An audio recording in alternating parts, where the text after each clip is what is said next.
um, Okay. Raspberry Pi, a single board computer, and obviously we were involved with putting that fucking Rosetta spacecraft on the comet. Yes, and welcome everyone to the Swine Brothers Show, episode 124 for the 27th, I think, of November 2016. 28th. 20. I don't care. That was Chaz telling you about shit that I stopped listening to. You can email the show at Some mouthy cosmicgodsdie@gmail.com. American thought that he would ask what the British done in the last 30 years, so I told him, and Yes, that but shut him up. unfortunately, he didn't get what I was talking about, like the important shit, like racing and music. You can email the show at cosmicgodsdie@gmail.com. Facebook is Swine Brothers, and Twitter SwineBros666. I am your host, the amazing Elliot Lindewood. My co-hosts are... I am the Jim, and I am pissed. I'm no longer your friend, so you can fuck off. I didn't say... Wait a minute. He was my friend? Yeah, not anymore. He's pissed. I'm going to go and be friends with Annika. We're going to go and do our own show. Oh, God. The Enjoy your suffering. Yeah, if you think this show's bad, when he says he's pissed, he means he's angry, not he's drunk. Do you know what, right? If me and him had a show, he'd get touched up more times than Raven Simone was by Bill Cosby. That was bad. Jim, why are you pissed? I am pissed because Antifa pulled some shit. Again. And, yeah. Were they throwing their feces around again? Why is it these leftist groups love excrement? They love doing poo swastikas. They love just shitting in their hand and throwing it places. I mean, Well, you'd think they love Gigi Allen, but Nah. See, they do it because they think that's what the right people do on the right, but that's not what they do because they don't communicate with them to understand shit. Shit flinging, literally. Yeah. Now, so this episode will be about the persecution of musical groups. Mm-hmm. Uh, Well, we've got fucking a nice long list here. No shortage of fucking resources here. Nope. And I supplied some of them. Yes. Now I'm going to briefly going over some of them because right now I think we should focus on what just happened. Oh, God. Yeah, okay. So, we have the Mass of the Dead in 2016. And the fucking anti-fascist group that is comprised entirely of fascists. Yes. Shutting it down. Yes. And why did they shut it down? Let's delve into this. Well, the controversy surrounding the arrival of the Graveland at Mass of the Dead. This is horrible translation, by the way. Yes, there are English sites that have this article. Yes, but these English sites aren't mentioning some of the shit this does.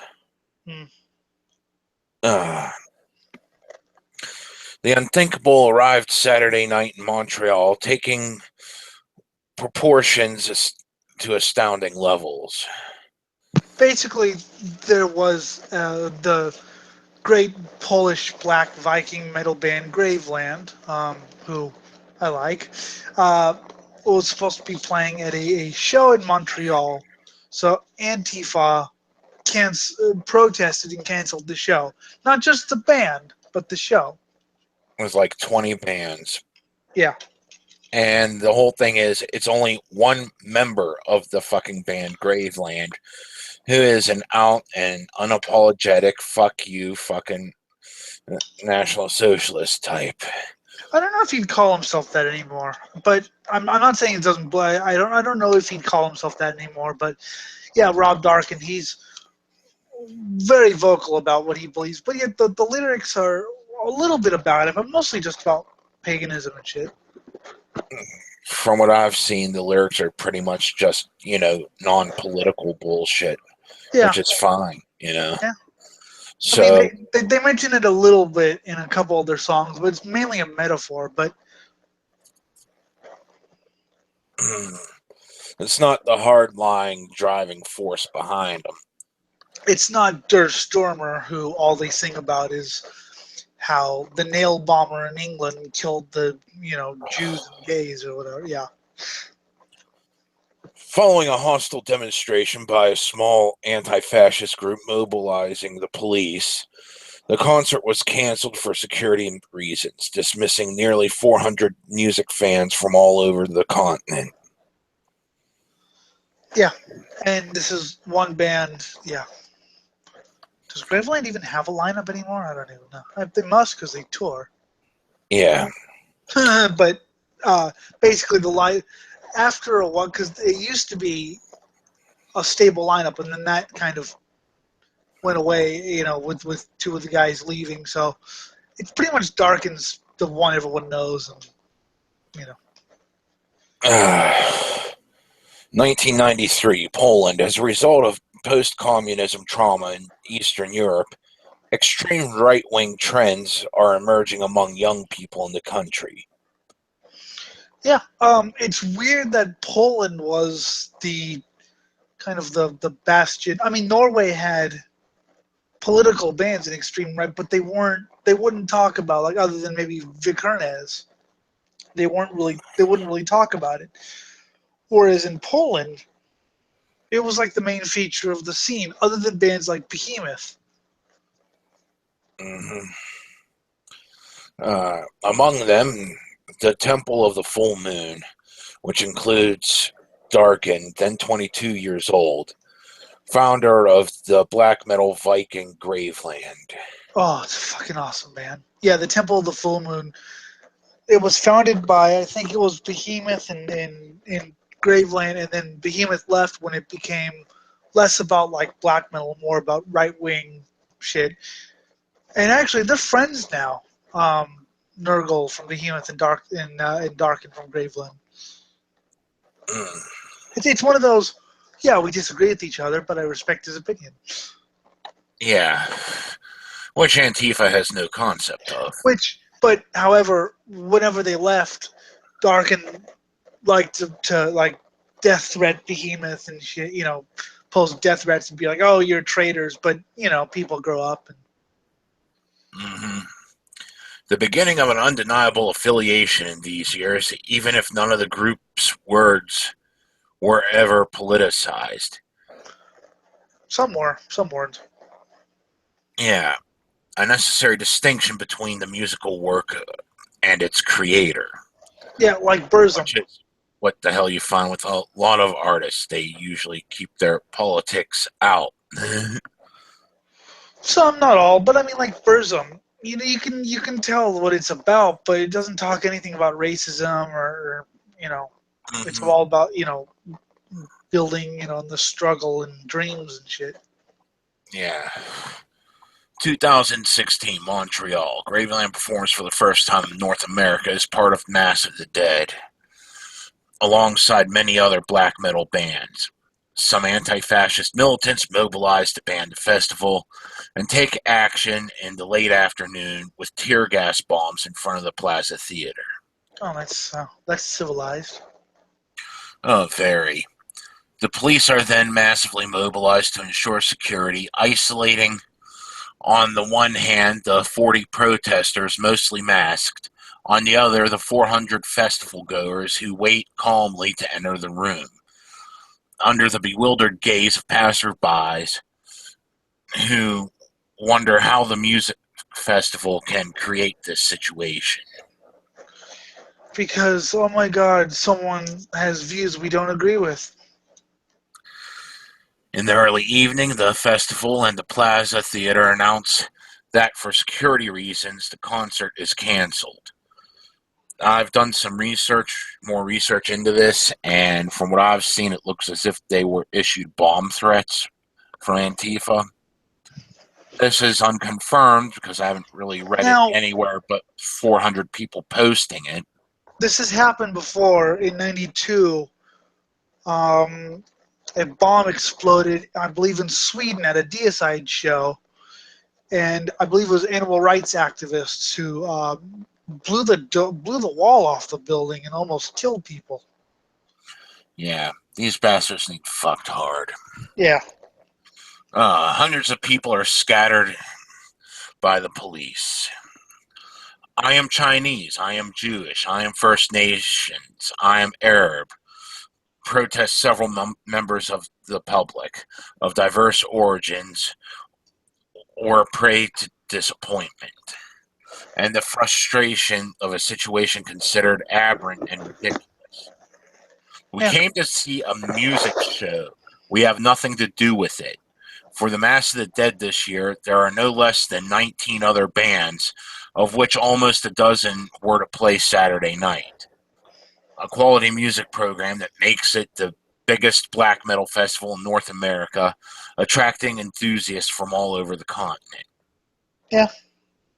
There you go. I came from Los Angeles, California, Heather said. Maybe I know this person. Mexico City, Pennsylvania, Boston, New Jersey, Vermont, Abitibi, Vancouver, Calgary, Edmonton, Sherbrooke, Yep. Halifax, Winnipeg. The list is long and impressive among many spectators. Yep, you come out to see your music and people ruin your fun. It's like the religious right groups who used to protest punk and metal shows and get them shut down. That's why I fucking shit on all sides of this bullshit. Except for it's the left now, not the right. Yeah, sad days. It is the triumph of ignorance and disinformation, says Sebastian, who came from Quebec City with his friends. The media will seek the buzz, and there is the danger of radicalization now, and a risk of easy amalgamation, of hasty conclusions to associate the public of the event with any neo-Nazi ideologies. Yeah, everyone must be a Nazi because you like Graveland. Fuck, can't tell you how many times I've been fucking called racist, Nazi, and all this other shit. And you showed me more Nazi music than most people. Well, yeah, but that's because my friends were neo-Nazis and I debated them ceaselessly. Well, still. Until we decided to get fed up with it and just start drinking. And I listen to neo-Nazi music. His name is Sammy Jackson. And yet I'm not, racist or whatever. Fuck. The target was a ghost and non-existent. No skinhead in the crowd. A false image vendor that circulates quickly into public opinion and easily gets the clicks of clickbait viewers. Yeah, exactly. The word no skinheads. I mean,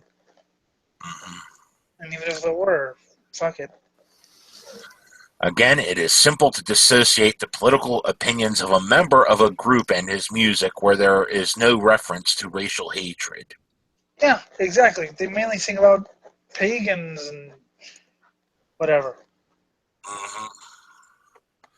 I returned to the Plaza Theater, and the atmosphere was really strange and heavy, says one of the musicians of the Auroch group.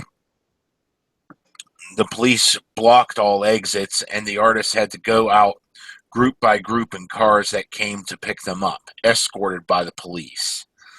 It was really a safety precaution, but it was weird. Everyone was disappointed. Even the police found the situation absurd. And one of them told me that he thought this small group of activists were kids. Well, why don't you just, pull an LAPD on their ass? They did fucking break up the group from what I've seen, the fucking protesters, but still they did it after the show was already canceled. Yeah, which what you should have done was just go in with the tank. Just go in with the tank, keep moving, and don't stop moving until you're at the door. Then you clear off the pavement of whatever body parts may be flattened, and you have the show. But a question and a subject come back in many conversations. Why this controversy explodes this year, when the programming of previous years saw several groups also controversial for their affiliations to NSBN. And nothing has ever happened. One of the Germans of Nargoroth, I love Nargoroth. but especially the Finns of Satanic War Master. Fucking great band. We've already done that, and now they have shared splits with NSBM bands. I will grant you that, but I haven't seen Werewolves. I haven't. My friend says he has, but I haven't seen any interview where Werewolf admits to being a Nazi. Nargoroth, I also haven't seen anything where he claims to be a Nazi, but whatever. Yeah, I've not seen any evidence of them being Nazis. I've seen the opposite. It's just, whenever you're in fucking extreme music, you have strange bedfellows. Well, also, especially if you're in something like black metal and you're not one of the mainstream bands like a Mayhem or a Dimmu Borgir, or even like the less main, like a Gorgoroth or Marduk. If you're in I'll say the second layer of the underground, because if you think about it, it's only a couple of black metal bands are truly mainstream. You know what I mean? Yeah. So I'll say the second layer of the underground. If it does make for strange bedfellows. Also, people like Nachtfalk, the band from Germany, really good band, has a thing called Hail Victory Teutonia. And people were like, wait, does that mean they're like Nazis? And I'm like, no, it just means Hail German Victory. Could mean, the pagan shit. Teutonic Knights. But you have to, well, you don't have to be, but people want you to be careful with that image when you're from a place like Germany, which I think is bullshit. Yeah, you shouldn't be fucking careful with it, because what if you're just taking pride in the heritage and not in the fucking whole entire... God, it's like fucking the whole entire swastika debate. People just seem to forget that it is a holy symbol used in several religions, a few of which aren't even of fucking European descent. Yep. Exactly. But because Hitler used it in his sign, you gotta fucking shame it all uses of it. Yep, especially if it's in a song. Yeah, I'm surprised Guar never got called Nazis. They have been. They have? Yeah, I've been around to see it. Oh, right. Great White Aryan Hope. They thought that's what Guar stands for, because they had a song called As Pure as the Arctic Snow. Mm-hmm. And they thought Guar stood for Great White Aryan Hope. Or Great White Aryan something. Or I don't know. I don't remember what the W stood for, but it was like, wait, what? Or Great White Aryan Resistance or something. Yeah. Yeah, you can make anything. Meanwhile, the actual band name was just a shortening of the word. Because a drunk guy shouted it, and they're like, that'll be a good band name. Yeah. Mm-hmm. So what happened in 2016? Some evoked the election of Trump and the rise of the extreme left and anti-fascist movements. Oh, God, this has been fucking burning time and time again, and we've got multiple instances going back with just Antifa for the better part of, for over a decade. Well, and I could give you instances of this for 40 years, dating back to the 77 punks. Mm-hmm. I mean, I think the reason is because we have the internet. Back in the day of, let's say, a Screwdriver concert, okay, you had to know about it. You had to know who the band was, or at least know that they were Nazis. You had to know about it through a magazine or through word of mouth or whatever. You had, it was a lot more work. Mm-hmm. Just to spread the word. Whereas now it's, hey, by the way, Graveland's playing at Cars Stop, at the venue. It's easier now. Yet it is certain that by quickly probing the public, There are many anti-Trump and even some anti-fascists among the group. Yeah. I don't like fascists. I mean, I think they can make good music, as anti-fascists can too. But I disagree with what they have to say. I don't like Trump. But suddenly, the idea of one of these activists to put something under the tooth in Montreal, where not much happens, let's block the mass of the dead. I want a mass of the dead. We all want a mass of the dead. Did the positions of a musician, especially in the 1990s, suffice to ignite a fight and the cancellation of a festival of 20 groups of music, all apolitical? Yeah. In a liberated city of art? Yeah. Pop singer Akon is stained with suspicious stories of a relationship with 14-year-old girls, but nobody is protesting against him at the Bell Center. Yeah. I mean, look at Keith Richards had like a 12-year-old girlfriend or some shit. Or Jimmy Page or one of those people. Yeah. I came to Montreal for open-mindedness and tolerance, and to be able to live my passion for extreme metal, because in my country you could go to jail only if you play heavy metal. Mehdi tells me, a Moroccan from Casablanca. Damn. And yet, so this is a person that knows what fucking persecution is. Mm-hmm. It's like that band from Iraq that was like in jail and they sucked. But fuck it, I don't care. They shouldn't have been in jail. They really should have been in jail for sucking. That would be you're under arrest. Why? For playing deathcore. If you would have played death metal, you would have been. Okay. Yeah. Fuck. And yet, very anti-religious groups like Creator and Behemoth came to play in Morocco, and there were no demonstrations. It's ridiculous what is happening here today. So here's a guy where you go to, coming from a country where you go to jail if you play heavy metal music, saw heavy metal shows in his country without any protests, and yet this shit's going on. Not just heavy metal, but that. Not just heavy metal, but I mean, Behemoth is a pretty satanic band. Creator is at least anti-religious. Yeah. And we're talking the hellhole of Morocco. Mm-hmm. I think it's an Islamic country, but I'm not sure. Wouldn't surprise. Yeah.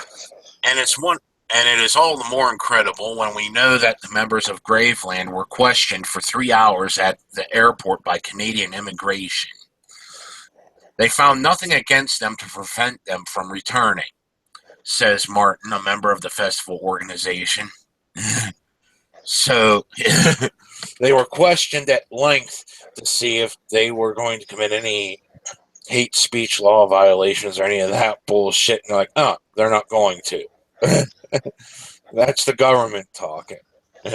Yes, that's not. Yeah, that's the government.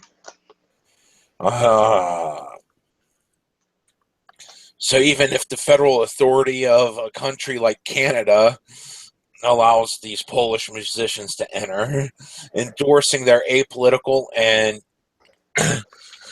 non-condemnable music goal, why is it that a small anti-fascist group is more than violent and can cancel an entire sold-out concert hosting hundreds of people?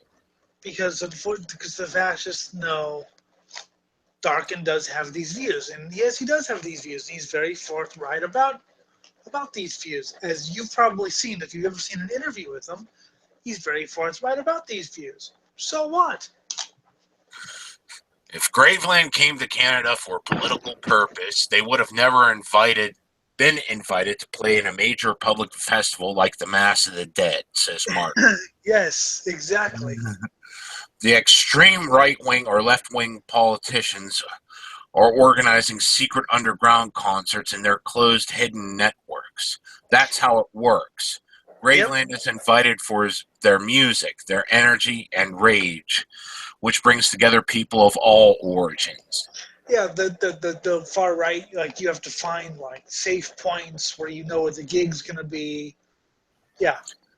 And you have to know the right cow and busted down car to drive off of on the dirt road to find it. Yep. Exactly. Next year, they are on tour in South America. At the Maryland Death Fest, you meet blacks, Latinos, Arabs with sweaters from groups like Graveland. These people who protest clearly have a lack of culture and research in their actions. My Mexican friend took great pride in his screwdriver T-shirt. And Screwdriver's open about that shit. Yeah. Still, it was believed that the evening could be saved. When more policemen in armor and shields arrived, some thought they would protect the public to enter the room. But the situation has remained fixed. A phone call from a city authority would surely suffice to authorize the concert. But it was undoubtedly too delicate, at the risk of making position to the city of Montreal, which would have approved a spectacle qualified in an extreme light. Like I said, you know what you do? You get a tank, you drive from one end of the street, and then once you stop at the door, you clear the whatever's on the treads, and you let the kids enter into the room. Yet extremism and violence were revealed as part of the demonstrators' camp. Well, yeah, if you're hurling tear gas at people. Yeah. That evening, the organizer of the Mass of the Dead and the Plaza Theater then made a sacrifice and made a decision with disastrous financial consequences for the I wouldn't safety. have done that.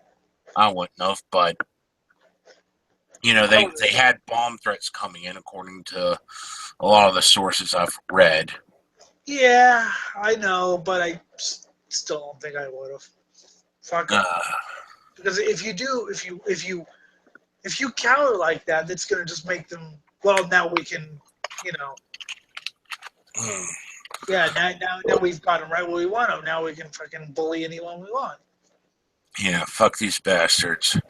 For the safety of the public and artists, against a group of activists reduced ultimately to be provided to be more aggressive and unhealthy than the music they were falsely demonstrating against. Seriously.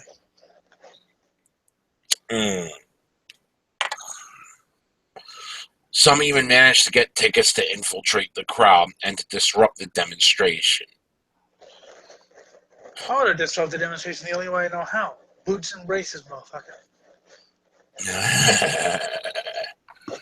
The organization of the festival said in a statement yesterday, "We're also aware that members of this organization had been able to attend the show on Friday in order to relocate and having obtained tickets from people reselling them at the last minute. And if someone had been able to thwart the search, they might have concealed material intended to be used yesterday by other members having tickets for the show yesterday." Essentially, they were saying that Antifa had fucking gotten in line with these people and fucking acted against them. Yeah, they need to be destroyed. Later, we learn of the tear gas bombings at the Hotel Chrome, where many musicians and members of the public were staying, but also families had to be evacuated, waiting outside in the cold. Yeah, you know, innocent people.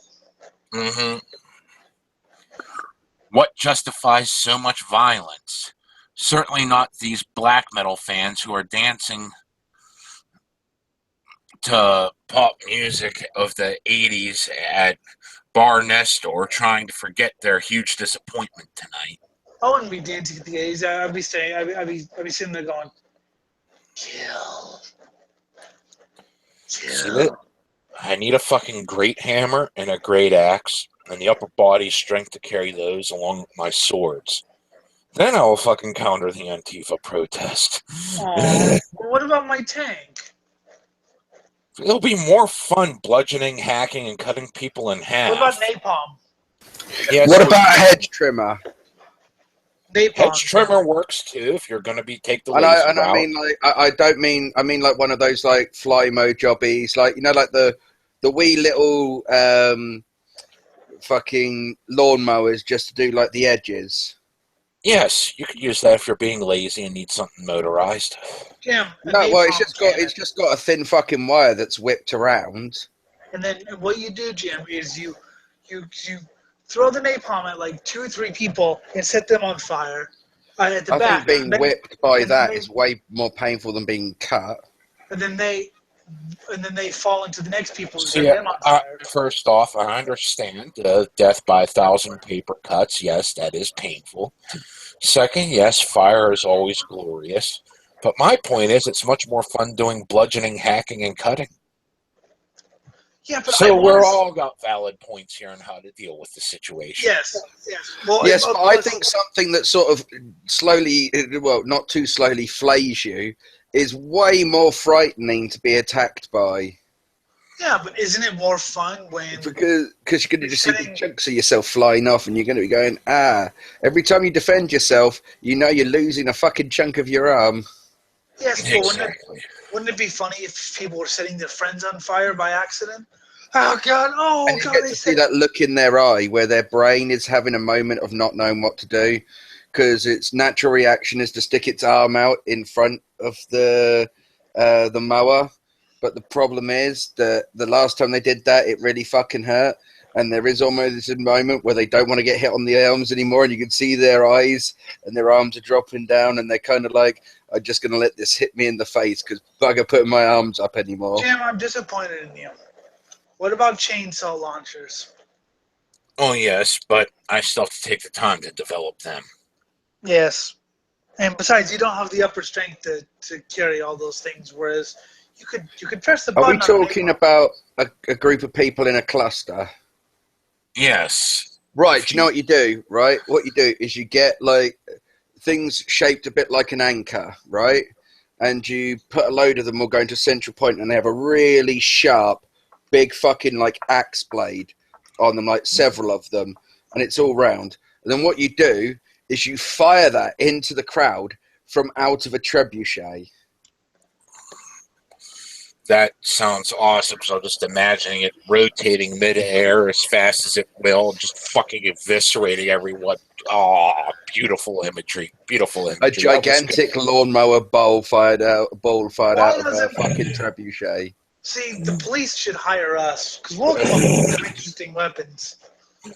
Welcome to the hall. Black lives certainly won't fucking matter to my trebuchet. Hell, no lives will matter. That's Or my the point. napalm cannons. There we go. Welcome to the hall of cool and sorry, unusual weaponry. I think it should be mandatory to teach proper history to children. Like, I think when you're at school, you should, as a group of like schools in the local area, should all get to meet on like some big fielded space or something like that, and have a competition of where your school or your class builds a trebuchet, and you compete with all the other schools as to who's got the best trebuchet in the county. Because I tell you what, when the government gets even more pricks, it's not guns you want, yeah? It's not guns that the people in fucking, mini Russia, what's it called now? Oh, fuck, I've forgotten his name now. Ukraine, that's the one, yeah? Mini Russia. And they weren't throwing bricks at their parliament from miles away with fucking AR-15s.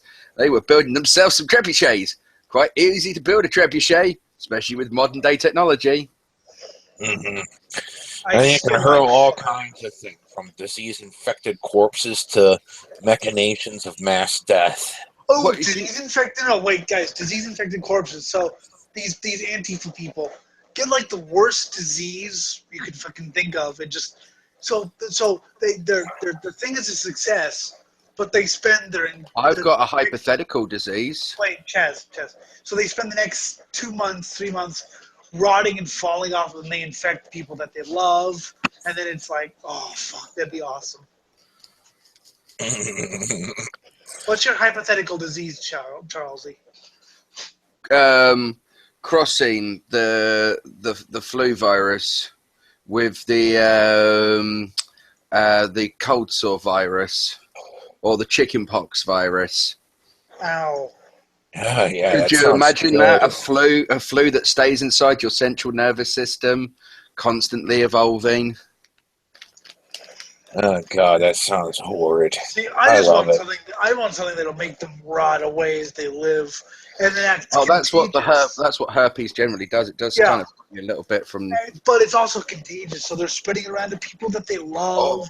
Or you could do something with the bacteria, toxic plasmosia. If you could cause an evolution event in that, it'd be catastrophic. Toxic plasmosia is in cat poo. It's also Yeah, I key know. responsibly for making people sociopaths. Ooh, well, I've had cats all my life. Anyway, I think we've Yeah, whatever you established. do, don't get AIDS. We've- You're going to have a big downfall. We've enhanced the whole of cruel and unusual weaponry. Now let's move on. This story will definitely have taken upon ridiculous proportions. It's a simple festival of music enthusiasts that's been deemed extreme and hateful. Can I just suggest one more bit of weaponry? Okay. You know, like the big fucking crossbow siege weaponry that the Romans had and the Greeks had. What was it called? Like a helipolis or something like that? I thought it was a ballista. Whatever. Anyway. Yeah, you take one of them, right? And what you do is you modify the launcher a little bit. And what you take is you take 2 posts with lines of fucking razor wire. Yeah. I always Okay. love razor And then wire. it's sort of so you have like 4 posts, and you've got like the razor wire connecting all 4 of them.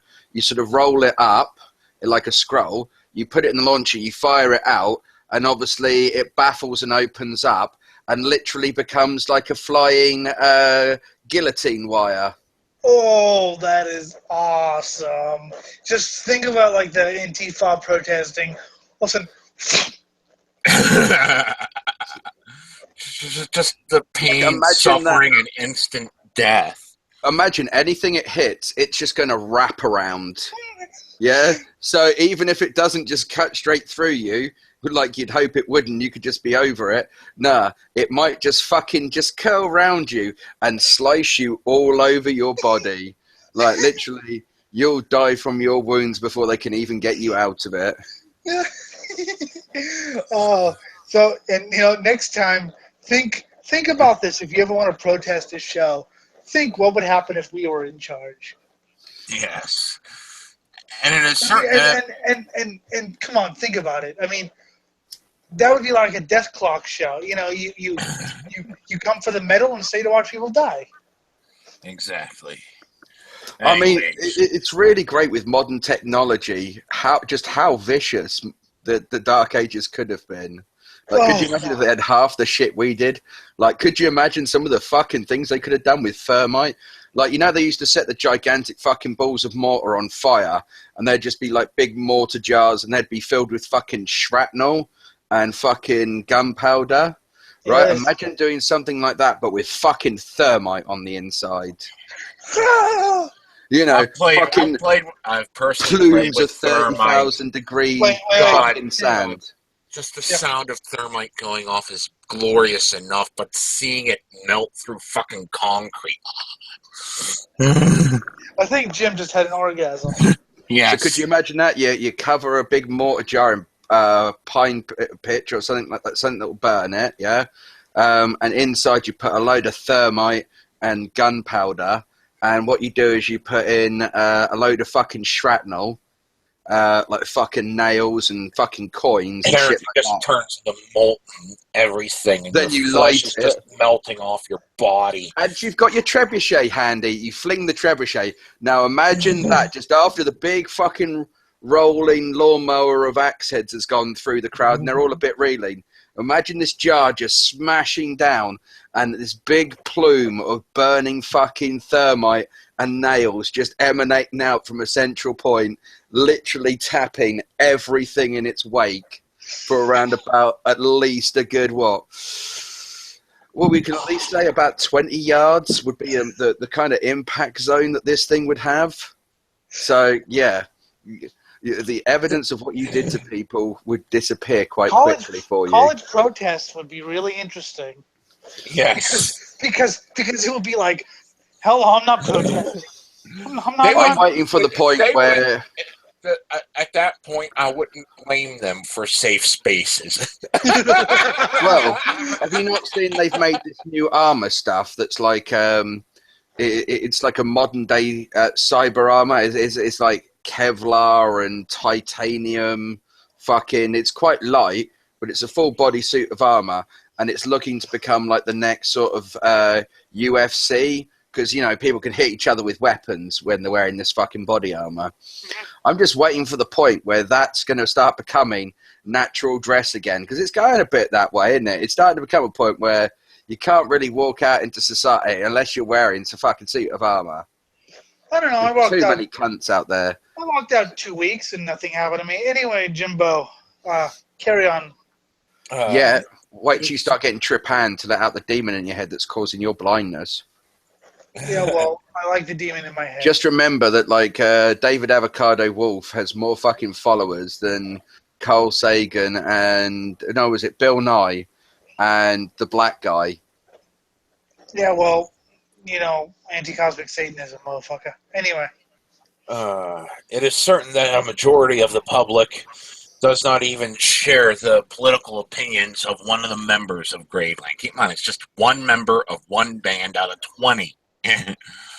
In spite of himself, who provoked all this disproportionate bullshit.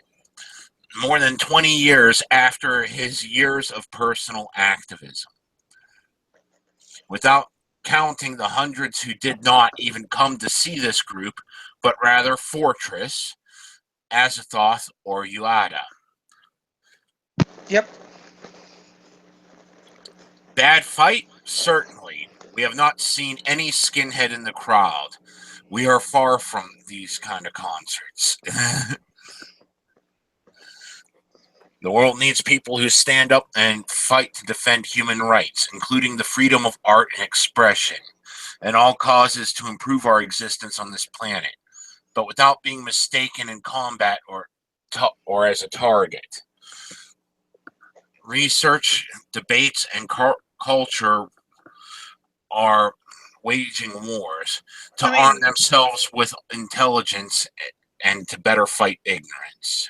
I mean, I'm not saying that Darkin doesn't still have those beliefs, and I don't know if any of the other members have the beliefs, because I don't know who the other members are at this point, if he just has live musicians or whatever, but he doesn't sing about those beliefs. Mm-hmm. And fuck, do we ever have some fucking crazy shit here? Just to list the bands that fucking Antifa and groups have fucking railed against. Okay, name them and I'll say good or bad. Pest Noir. Okay, they're good, they're nationalistic, but they're not actually Nazis. Mm-hmm. Okay. Acheron. Well, they called themselves satanic fascists for reasons. One of the ex-members does work for David Duke now.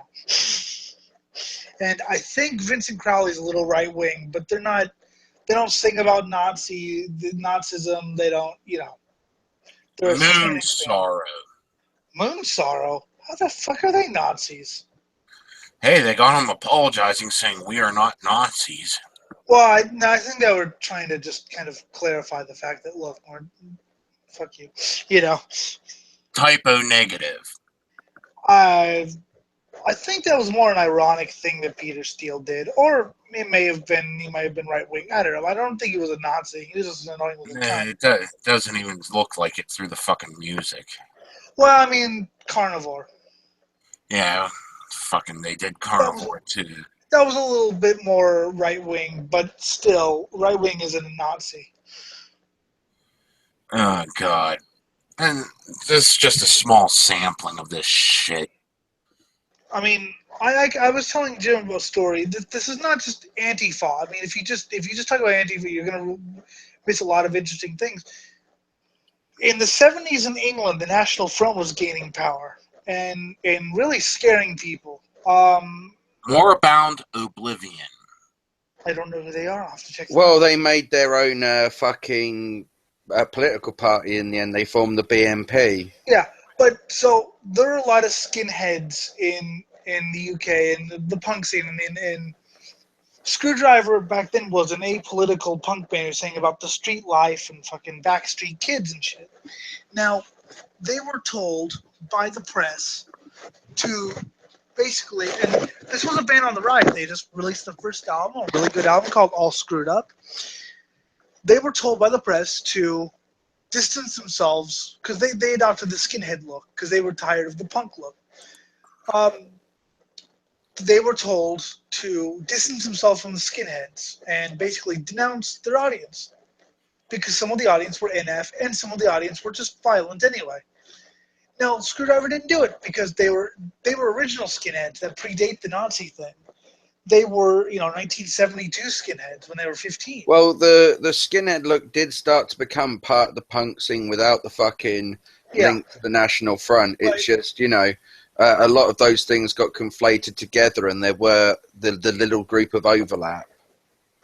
But Screwdriver predated the skinhead thing. They were, the members, they were Screwdriver. They were skinheads in like 72. They predated. Yeah, it was right back there. Yeah. So anyway, and a lot of the members were friends, so they refused to denounce the crowd. Sham 69 did denounce the crowd, the skinheads, and violence at their show intensified because of it, because skinheads wanted to show Sham that they were boss or whatever, which is stupid, but whatever. And basically, because Screwdriver didn't outright say fuck all our fans and all our friends, they were blackballed. They couldn't play anywhere. They couldn't release any more records, so they broke up. Now Ian went back to Blackpool and went, well, what's everyone so afraid of? I'm going to check out this National Front thing. And then in 1982, hey, look, Screwdriver's a Nazi band because of this. I mean, that was the main catalyst, was that he was really interested in what were the companies so afraid of, I mean... Well, why don't we go straight to the anti-fascist news here and read a nice little article about that shit. Anti-fascist news. The neo-fascist, heathen harvest, neo-folk, and fascist subcultural entryism. I like folk. I've actually begun to really like folk. Yeah. European, not so much American folk. I don't really like the American kind of country, but I like European. The post-industrial black metal and neo-folk music scene has been defined by fascist plausible deniability. Industrial black metal sucks, but, whatever. The earliest days of the black metal scene were defined by an iconoclastic misanthropic malaise, a generalized anger against everyone and everything. Yes, and it was great. The scene was mired with early days of violence, but also embarrassing interviews from early bands about their obsessions with death and evil. No, I didn't think they were embarrassing. The funny thing about that is that I was reading them actually much later, not when I was reading them. I was like, you know what? Wow, I thought I was the only one who was ever interested in death and evil. I thought, and yeah, some of those bands will say it's, what we said was childish, but if you ask them, so what, you've completely abandoned evil, they're like, no, we're still interested. We just say it in a more intellectual way. Yeah, because we learned a lot since then. Yeah, but it's not like they're like, oh, but so I was like, yeah, wow, there's people interested in death and evil as well. I'm home. This culminated in the murder of Euronymous by Varg Vikernes of Burzum, as well as the dozens of church burnings. And several other murders. Which they're going to overlook because, Varg is Varg. Yes. The burnings themselves were both begging for some kind of high school-esque rebellion. Should we even dissect? They didn't dissect the reasoning. I know they didn't. They did it out of more than one reason. Yeah. Part There of were it many.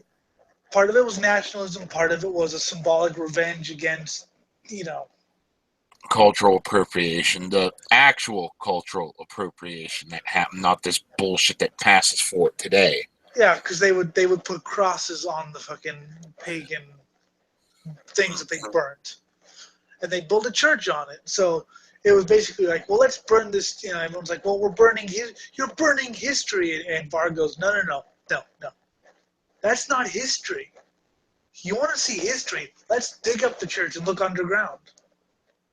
Exactly. As well as a resistance against the Christianization of Scandinavia. Thank you. Yes, I had to mispronounce something. Yes, you did, because you're an idiot. Yeah. Vikernes eventually came out as a radical Odinist and white nationalist, with the church burnings being an act of religious war both against the universalist non-ethnic religion and against an ethos that says, turn the other cheek. It wasn't just him. I mean, Hellhammer from Mayhem said, why didn't you guys bomb, Muslims, mosques and shit? You could have bombed mosques with plenty of people in them. Whereas they never burned churches with anybody in them. Yeah.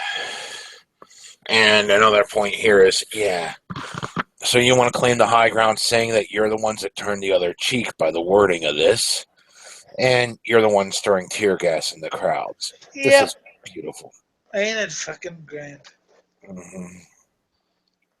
The black metal community was largely defined by fellow far-right rightist Michael Monaghan. Blah. I butchered that.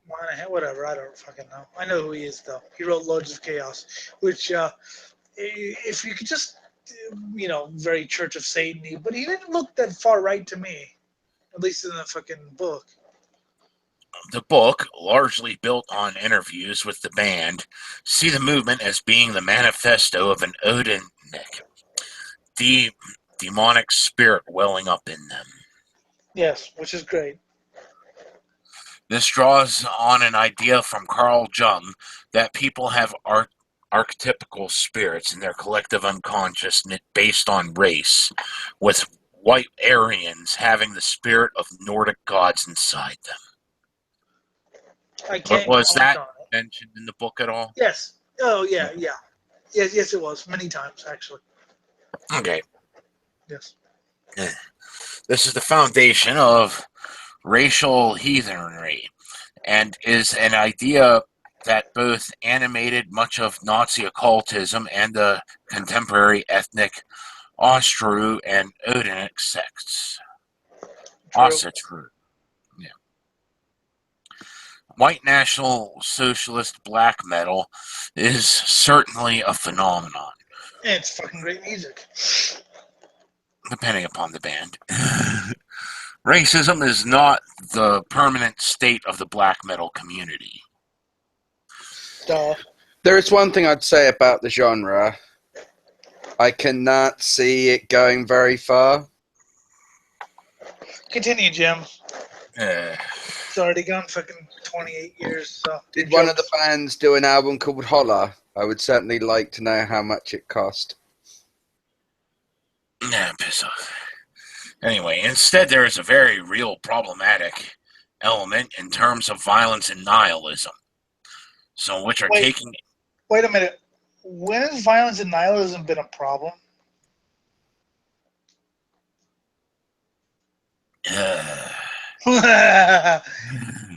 I think they've been things we just agree with.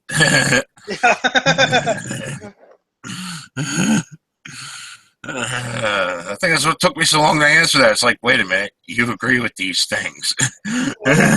That's why I was saying, when has violence and nihilism been a problem? I don't get it. Some of which taking an elitist and masculinist obsession. What's wrong with elitism? Yes. But the vast majority of bands do not share nationalist sympathies openly. Well, duh, you see what that happens when they do.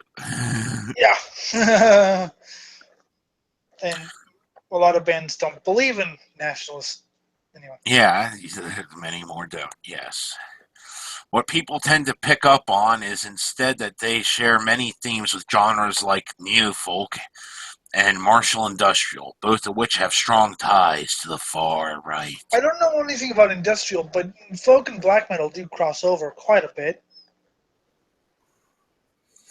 Yeah. Neo-folk can broadly be defined by resurrecting musical styles inspired by early pre-Christian music synthesized with modern post-industrial. And black metal, occasionally. You might find throwbacks to Renaissance, Romantic, medieval, and other eras mixed with traditional European folk music. Which makes a lot of it good. Yeah. I'll be honest. This is then paralleled with a lyrical obsession with pre-Christian myths, paganism, warrior stories, fairy tales, along with general themes of occultism, religion, decadence and decline, and romanticism of the past. Is there a problem with this? Nope. Makes for some fine, good tunes, in my opinion. Oh, yes. Good drinking music. This has often been associated with fascism. Here we go. Well, yes. People. Yes. Yeah, okay, wait. Yes. Some folk musicians are fascist. But, everything is fascist. Yes, and some sit there and say, because they're Scandinavian ass, they don't give a shit on any side of the spectrum. Fuck you. Yes. In as much as many of the prominent bands have lyrical and aesthetic content that draws both on Nazism. Nazism. I think I know when a band actually draws on Nazism because yes, I know some folk bands who do. Nocturnal Mortem is well, they used to draw. They were a folk black metal. But by the you way, get that, but this is broad brushing so much shit. I actually saw, Jim, someone describe someone as a Hitlerian Nazi. I was like, what other kind of Nazi is there? A Hitlerian Nazi. Yes. Not a Stalinist Nazi. It's like, well, Hitler was the only Nazi government, dude. Yeah, really. Fuck. And on broader fascist themes, of which fans use plausible deniability to say it's more about lurid obsessions rather than their own fascist politics. Well, yeah. Well, how is the fucking dissociation? Oh, God. Panzer Division Marduk by Marduk. I mean, oh my God, they had actually, well, it was a tank, and oh my God, they're saying they're a Panzer Division. They must be Nazis. Oh, God. This is what happens whenever you don't fucking, God, normies. This is when you don't teach history properly to people. Mm-hmm. Says the normie. Yes, we even got a normie here that fucking gets it just enough. To not be an idiot. I don't know why you keep calling me a normie. Because you don't like metal. It doesn't. Oh, I'm sorry. That makes me a normie. Yes. I know a man called Rob Beasley. Like he used to like to speak like you did, and he ended up in the nut house twice. Yeah, I ended up in the nut house 3 times. I can draw him in, don't I? Yes. Why is it that the crazy seem to be drawn to me like a magnet? No, Chazzy. No, Chazzy Wazzy. You drew yourself into us. Because you decided to do you know what? I didn't even know what I got myself in for. I saw you saying you're looking for a co-host. I was looking to do something like co-hosting. I was just like, I'll do it. I didn't even know who the fuck you were. Down the rabbit hole you went. You're like, oh god, these Yeah. people are this misanthropic. Fuck. Oh well, I'll roll with it. I love that. I love that. Yes, and I knew you. I knew you didn't know what you were getting yourself into. That's why I said, look, let's talk a little bit. Let's kind of get to know each other because I thought you were gonna run away. Yeah. Didn't see that one coming, did you, Blindy? No, but you didn't see this coming. Oh god. No, I clearly didn't. Anyway, continue. This might be accepted if the lyrics were not off in a straight line to pan-European nationalism. Once again, not recognized. Nationalism is not national socialism. How can you be a European nationalist? Really? I mean, that's kind of going a bit. That's many nations. I'm Yes. sons and we. You'd be more of an EU unit. You'd be more of a European unionist than a And yet nationalist. most people hate the EU. Most people who belong to the scene hate the EU. Go figure. Well, it's because they read the Sun and the Daily Mail, and they just get this mixed version of politics. They don't know what they're for or against. It's great because then either they don't vote or they just don't vote in their interests ever. Yeah, then they get screwed, and then they're going, "Why the fuck do we get screwed?" Oh, it's because we didn't vote for Trump. Because the billionaire isn't going to represent the same interests that we've been dealing with for a long time. It's not like we've been continually electing a succession of billionaires and somehow it hasn't turned out in the working class's favour. If only there was a man in the 1800s who could have seen the reason why. Did you guys see that Trump's now complaining that he would have won the popular vote despite the fact that he actually won the election? It's pathetic. As well as being seen as prominent bands directly associated with fascist movements. Please give me some names for these prominent bands, Antifa people. I gotta do some music looking. Because I like The most obvious of these has been, drumroll, Death. Wait, what? Death. Death. Wait. Huh? Okay, Death in June. Yeah. Okay, yeah. Death in June. Yeah. They're a shit band. I just had to laugh there and keep people on edge. Yeah, I was gonna say yeah, I've heard the rumors about Death in June. Soul Invictus. I know the name. I'll have to check them out. Fire Plus Ice. That sounds like a Screwdriver song. Austera. Check them out. Eller Ceiling. Blah. I can't pronounce that. Aller Ceiling. Just send me the article. I'll look. Yeah. And Walter Funno. Walter Fool. Just send me the I'll just. Yeah. Among others, have shown to not only play with imagery, but have aligned themselves with the far right. Those I don't really know that well, so maybe they do. I've heard Death in June have denied it. They're the only band I really know that I have actually got some fucking mainstream airplay. They're more of I think a gothic band. This often ranges between Nordic racial paganism to the traditionalism of Julius Evola to right-wing interpretations of Aleister Crowley's Thelema and chaos magic. Hold on, can I just interrupt with breaking news? What? You know Fidel Castro died?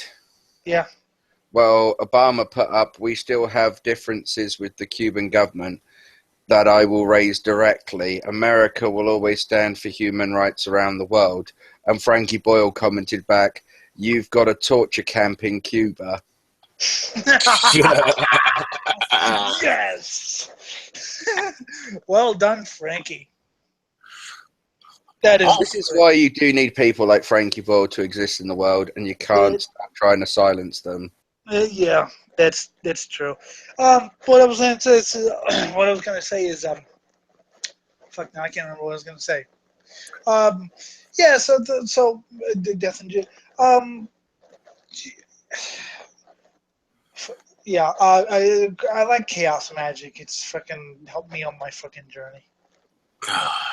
All focused on hierarchy, power, strength, and elitist control. Well, yes, Elitist. a lot of people, I included, are an elitist of the mind. You know, the smart, the self-empowered. Not it doesn't nothing to do with race. It has everything to do with thoughts, mental strength. It's I've never believed that the weak shall inherit the earth. Physically weak, maybe, because I know people in wheelchairs that are mentally stronger than bodybuilders. I believe the strong will inherit the earth, not the physically strong necessarily, but the mentally strong. Mm-hmm. I mean, Well, The it's all strong about will how. flourish and the weak shall perish. wait, Chaz, what? I was just about to say, it all depends on the trait relative to the environment it's adapted for. Well, Like, breathing underwater is a really good skill if you're in the water. If you're not, then it's about as useful as a chocolate teapot. I mean, Same just with the ability to climb trees if you're in the water. really quick, but before we move on, I was talking because I was told that Satanists were, everything has to be perfect, you have to be strong, so they're not going to like you if you're blind. And I talked to a Satanist, not about that, but I said what I was told. And he's like, no, I mean, okay, you lack a physical capability, but you make it up in your mind, and that's what we want. We don't care about the physically strong have their purpose, but the physically strong are nothing if there's no mental strength. Well, of course. I mean, the Romans were battered back by the Greeks because Archimedes was using mathematics to figure out the weak points of their ladders so that they could strike the ladders and, take them down in one blow. So yeah. He was saying, you lack one skill in physical, but you make it up in mental, because he said, So anyway, Or you can just be awesome like some people and possess the best of both. Also, I got one thing to say about this. They're really bashing a lot of this elitist control. What the fuck did Antifa just exercise? Like some Elitist form control. of elitist control over who could play in their town? Chaz, you can see, but you're not that smart. Anyway, continue, Jim. Hold on, I've just thought of an even better weapon to use. Like, you remember my idea of the balls, yeah? With the axe head sort of balls. You get two smaller ones and you attach them together with a chain of spikes. So, right. and then you fire them. So the chain will make them spin on each other, so it will keep up a better speed as it moves through the air. And as it lands and it rolls, it's going to pull that chain taut, and as it hits things, it's going to start curling round. So you're going to get a larger fucking cover area from what this thing does. And that's Chaz talking about wrapping a chain around his balls. Yes. Well, if you don't do that, how are you ever going to have an orgasm? I mean, it's not a wank unless you're using nunchucks. Continue, Jimbo. It has been difficult to verify these sorts of allegiances, mainly because they are incredibly subtle references. Because it doesn't exist, but that's never stopped us before.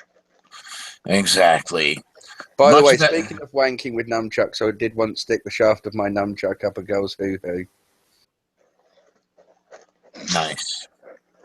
And so, Anyway, much of the inspiration for neo-folk is in the resurrecting of a European romanticism.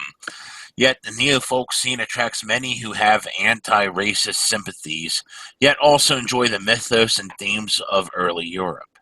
well, yeah, because those themes are much more interesting, in my opinion, than Christian themes. Except for maybe Satanism, but other than that, I have no interest in, Also, they weren't inherently racist fucking themes. Oh, God. If a person wants to verify exactly what this musical scene is delving into, we luckily do not have to jump into esoteric Gothic magazines or foreign press because a few Americans have created a website to dumb down their own pan-pagan racism. pan-pagan racism. I like pan-pagan racism. Actually, I like pan-fried pagan racism. Heathen Harvest is a music website focusing on post-industrial for over a decade. Here you're going to find news, interviews, features, and reviews about music spanning the dark genres of extreme music. The dark genres. This could broadly include metal and industrial. It seems to have carved a niche for itself in the music associated with dark religious obsession, paganism, and the occult. What's wrong with those things? What is Nothing wrong with wrong. those things? Nothing except for, they're too awesome for some people. Yes. If you know what you're looking at, even just a quick survey will reveal that there are racial sentiments boiling under the surface. Yeah, but if you know what you're looking at, you'll find that racial sentiments can be boiling under the surface of a McDonald's hamburger. Yes. Robble, robble. And that McChicken sandwich, which is the most disgusting video I think I've ever heard of. Yes. Cool, you like thinking of that Maui black cock, don't you? Okay, I'm not eating tonight. In almost every interview on this site, they will begin referencing racial and neo-fascist themes. Oftentimes, the questions reference the perennial traditionalism of Julius Evola. Books like Oswald Spiegel's The Decline of the West or Racial Paganism. While some musicians resist these associations, many play into them directly. I love how these are non-specific quantifiers. Yes, I like how they don't actually name check anyone saying, oh, fuck. Even if not incredibly deep. Austera, for example, gets prompted repeatedly by the interviewer to discuss Spangler and traditionalism, which they oblige, but it is unclear that they are having a difficulty making their way through the list of fascist texts that have been provided for them by the scene. You're trying to look for shit that isn't there. I mean, I'm not saying people in folk, because folk does breed tradition. And yes, you can look at tradition as being race-related. That is something that's possible. And I'm not saying folk Nazis don't exist. I'm just saying it's not. I don't think it's as prevalent as you think it is. And if it is prevalent, so what? What drives a common spirit is a disgust for the modern world. Yeah. What is wrong with having a disgust for the modern world? You're not supposed to. You're supposed to embrace safe spaces and Antifa and. A term that has become in popular use by Evola.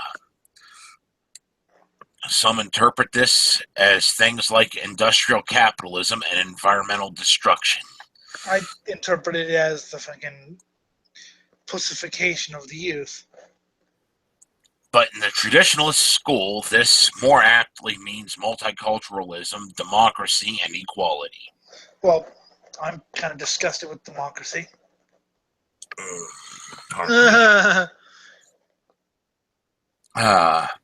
Their podcast, The Fortress Passage, drops much of the pretense and takes us directly back to the racism of the alt-right.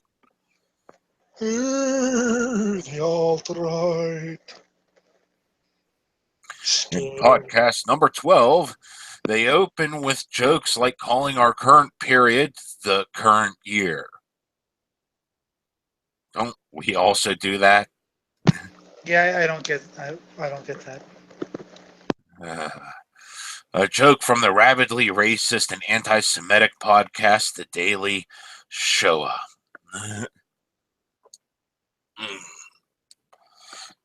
They go on to deride liberals for their universalizing morality. They admire nationalism instead of globalism, and certainly side with the idea that elites should be running society. Well, yeah, I think they should, but from a more leftist perspective. as in like liberal fascism. Not Yeah. not like I mean like cool liberal. Not the pansies that are apparently writing this. As I told you, I grew up in the era of G.G. Allen's freedom of speech. Hmm. They had on Florida a Libertarian Party candidate, Augustus Sol Invictus. He was the one who killed a goat, so I hate him. But he's cool. Yes, where they rapped about left-hand path occultism and nationalism. Left-hand path, gotta love it. And Yeah, this, it says the person who's not actually on the left-hand path. yes, but I can appreciate it still. In this episode, one of the hosts discusses Germany's choice to let in Syrian refugees, which they say is destroying Europe. The debate you do not wish to have because, oh God, there are actual problems. And there are more problems associated with it than fuck. Just fucking shit. Can we eradicate people on all sides? Hello? I'm listening. They present contemporary politics as nationalism versus globalism, presenting the common strawman argument from fascists that to be against nationalism is to be in favor of corporate capitalism. One host Yep. One host derives his name, G.J. Anarch, from the far-right philosopher Ernest Junger's concept of the anarch, which means sovereign person. At almost any point on their website, you can find references to the coming collapse. You can find fucking references to the coming collapse in a variety of places. Exactly. Hell, the election of Trump is the coming collapse to some people. Fuck. Yep. When Western decadence of the Kali Yuga will bring us back to a possible Western golden age. Hurrah. While they rarely jump into openly racist language, they have a consistent voice in favor of white radical nationalism. I have no opinion on the podcast because I've never seen it. I'll check it out.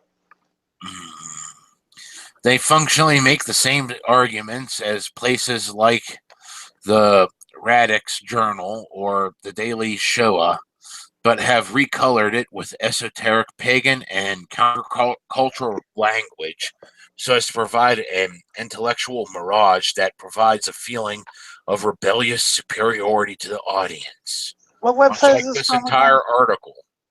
Anti-fascist news. You'd think they'd be a little more. Well, I guess all Satanists are Nazis. I guess.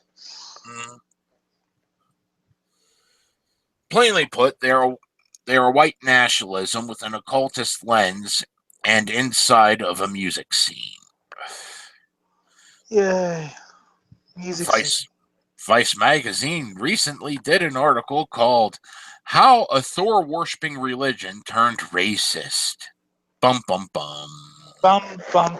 Oh, the Ashon article. You have? I think it's about a club, not the band. Okay. Looking briefly at how the resurrection of Nordic paganism became racially inclined. Yay, racially inclined. HH responded to this by stating that they mischaracterized racial paganism, going into the rhetoric about love of your own doesn't mean hate for the other. Which, no, it doesn't. Exactly, but they're not going to understand that because they're Vice magazine. Really, these are the same people who own Noisy. God. They specifically come to the support of Asaturo Folk Assembly founder Stephen McNallen and the band Changes, whose members were also members of the Third Positionist American Front. Okay. If you claim to favor the global patchwork that is multiculturalism, then you cannot set about removing chosen patches from that quilt. You also cannot take it upon yourself to redefine any of those patches, lest the cultures that they represent have set out to harm you. Fuck. And even then, you'll be fighting with the force of 1,000,000 forefathers who have slowly woven that world for their descendants. This goes for any folk around the world, all of whom derive control over the culture of their ancestors. Yeah, okay. In practical terms, this control may manifest as a sense of exclusivity. But consider this, exclusivity maintains the boundary between one thing and another. So, Yeah. that's supposed to be evil. That's supposed to be evil. Yes. I don't get it either.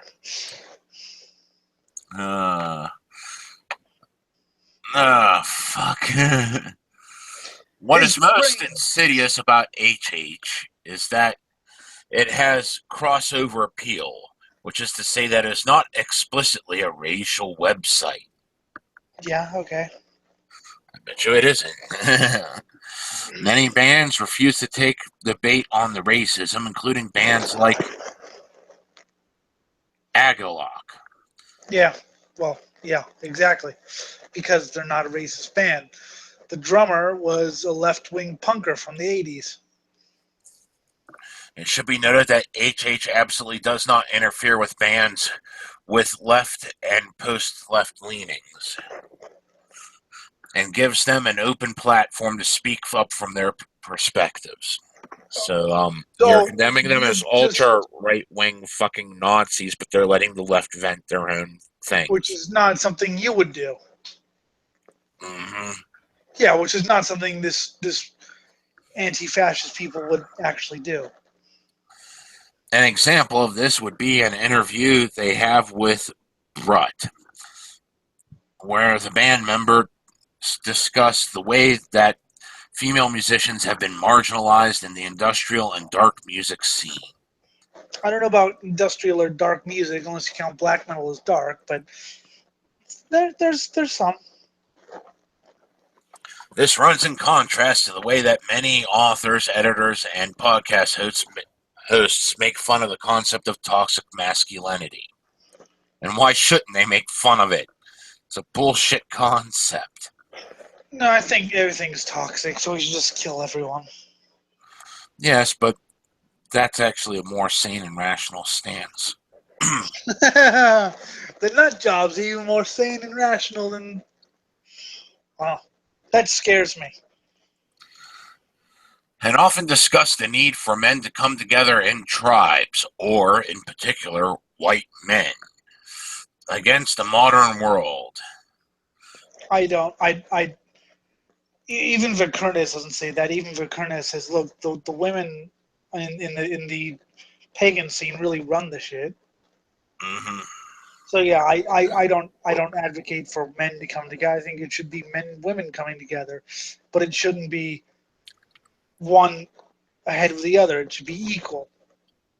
I think this is where they fucking just get their heads up their asses because they don't realize what's being said and just trying to paint everything so that people sympathize. Yep. Given the fact that they focus on extreme music, you're going to get a lot of anti-authoritarian left bands as well. No shite. Mm-hmm. So there seems to be little differentiation done by them when it comes to HH's affiliations. Why would they make differences? If the music's good and it kicks ass, you fucking post it. If not, you call it shit. It doesn't matter what the political leanings are. Today I listened to Bound for Glory and Napalm Death, right fucking right beside each other. Of course, Yeah. Bound for Glory is the ultra right wing skinhead band. Bound for Leave on Death is an ultra left wing anarchist band. Hmm. And they don't seem to grasp the concept that it's the war of ideas. They just want only their ideas heard. Yeah, their ideas, and I don't like their ideas. I mean, I Yeah. like their ideas. I just don't like the way they're put, I suppose. What should be noted is that even the non-racist crowd inside much of these cities' circles have supported and joined up with problematic musicians like Michael Monaghan, Boyd Rice, and Death in June. Boyd Rice was not a Nazi. Okay, that's a myth. He was supposed to be the successor for the Church of Satan. I only know about this because for a time I was actually kind of interested in the Church of Satan before I realized what it was. But I guess for a time he was supposed to be the successor to Mr. Levy, as I call him, because fuck, he doesn't get to be called what he wants to be called. He was supposed to be a successor to Levy when he died, but that didn't happen, and Peter Gilmore took over. So I don't think he's a Nazi. Death and June have denied it, and Michael Monaghan, I don't know. He might be right. He didn't come off as right wing in the book. He just postulated some theories, but he spent a lot of time condemning the rise of the Nazis. So Yeah, so, that fuck. Complete disconnect. it was a good book if you could ignore the Church of Satan ramblings. The boundaries are not set inside of neofolk as they would inside the world of the anti-racist world. So they have to keep that in mind as to see them for their intentions rather than just their associations. How about just listen to the music and like if you get along with someone, you get along with someone. While Agalok may be willing to support Sol Invictus, they have also stated that their opposition to the modern world is exclusively because of techno-industry and not because of multiculturalism. And yet they have Facebooks and things. This makes their associations equally problematic. Why? Why does it make their associations equally problematic? Please tell me. But notes that not everyone inside of this musical subculture share the nationalist political roots. I'm a nationalist, not American. I believe in the nationality of Elliot Lindemood. Heathen Harvest has now prepared a tour across the U.S. of popular European neo-folk and post-industrial bands, though they are only one of the sponsors, along with Antifa Power Electronics. Operation Equinox 2016 will include Danish bands Of the Wand and the Moon and Die Wessie Rose. Okay.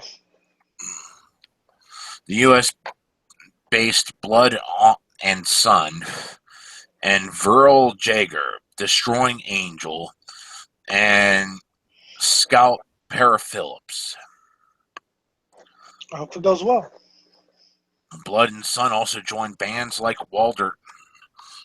Frill at Stella Natra, a questionable neo-folk music festival put together by the Asaturu Folk Assembly. Everything's questionable to you, isn't it? Everything is questionable. It has to be put under this. Fuck. Can't enjoy anything in life. No, can't enjoy anything unless they swear on a Bible, but they're atheists, so they don't. So they have to swear on Richard Dawkins's The God Delusion about how they're not racists and never had a racist thought in their heads, except for one time when they're 7. Whoops! Oh no, you had a bad thought about someone when you were 7. You don't get to play anymore. Die Weiss Rose, actually naming themselves after the German pacifist student movement that resisted the Nazis. But yet they're Nazis as well. Yet they list their politics as revolutionary conservative on MySpace. That could mean anything. Yes, there are conservatives that hate Nazis. This seems to be a problem.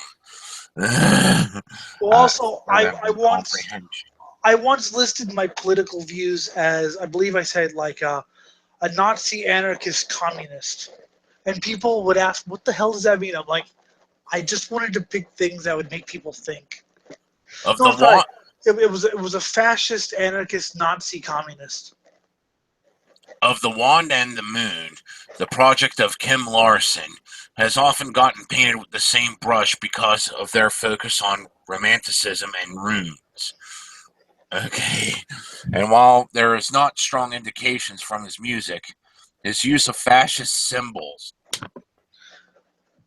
Bathory had a song called Under the Runes, which was about the Third Reich. But it wasn't, but people were like, oh my God, you're Nazis, because they had a song about. God. And And- use of fascist symbols. That could And they mean used a any sun of. wheel. They used a sun wheel, which in Sweden it means something different than in Germany. Yes. So I believe it's the symbol for the Swedish Archaeology Society. Joy. It's so dense that it is hard to argue with these allegations. Yes, it is very easy to argue with those allegations because, God, I've seen fucking common runes that people use for fortune telling. Well, and fascist Called symbols. fucking racist as fuck. Well, and fascist symbols. Some of those symbols are actually pretty cool. Mm-hmm. I'd use them. Larson has especially been targeted for using the same runic algas necklace as members of the neo-Nazi Heathen Front. That was started by Varg Vikernes, the Heathen Front.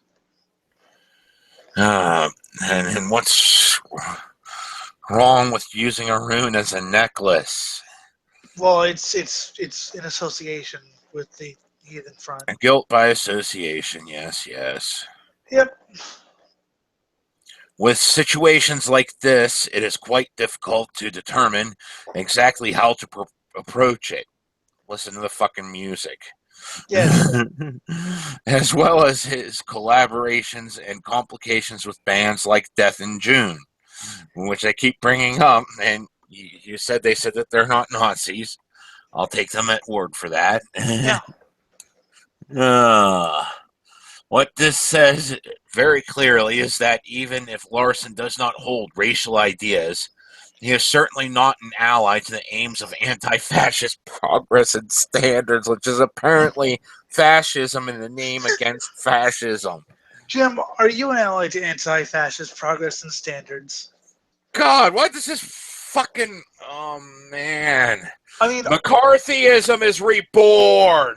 I'm in favor of calling them out and saying, look, you believe this. Tell me why you believe this, and I'll tell you why I think you're wrong.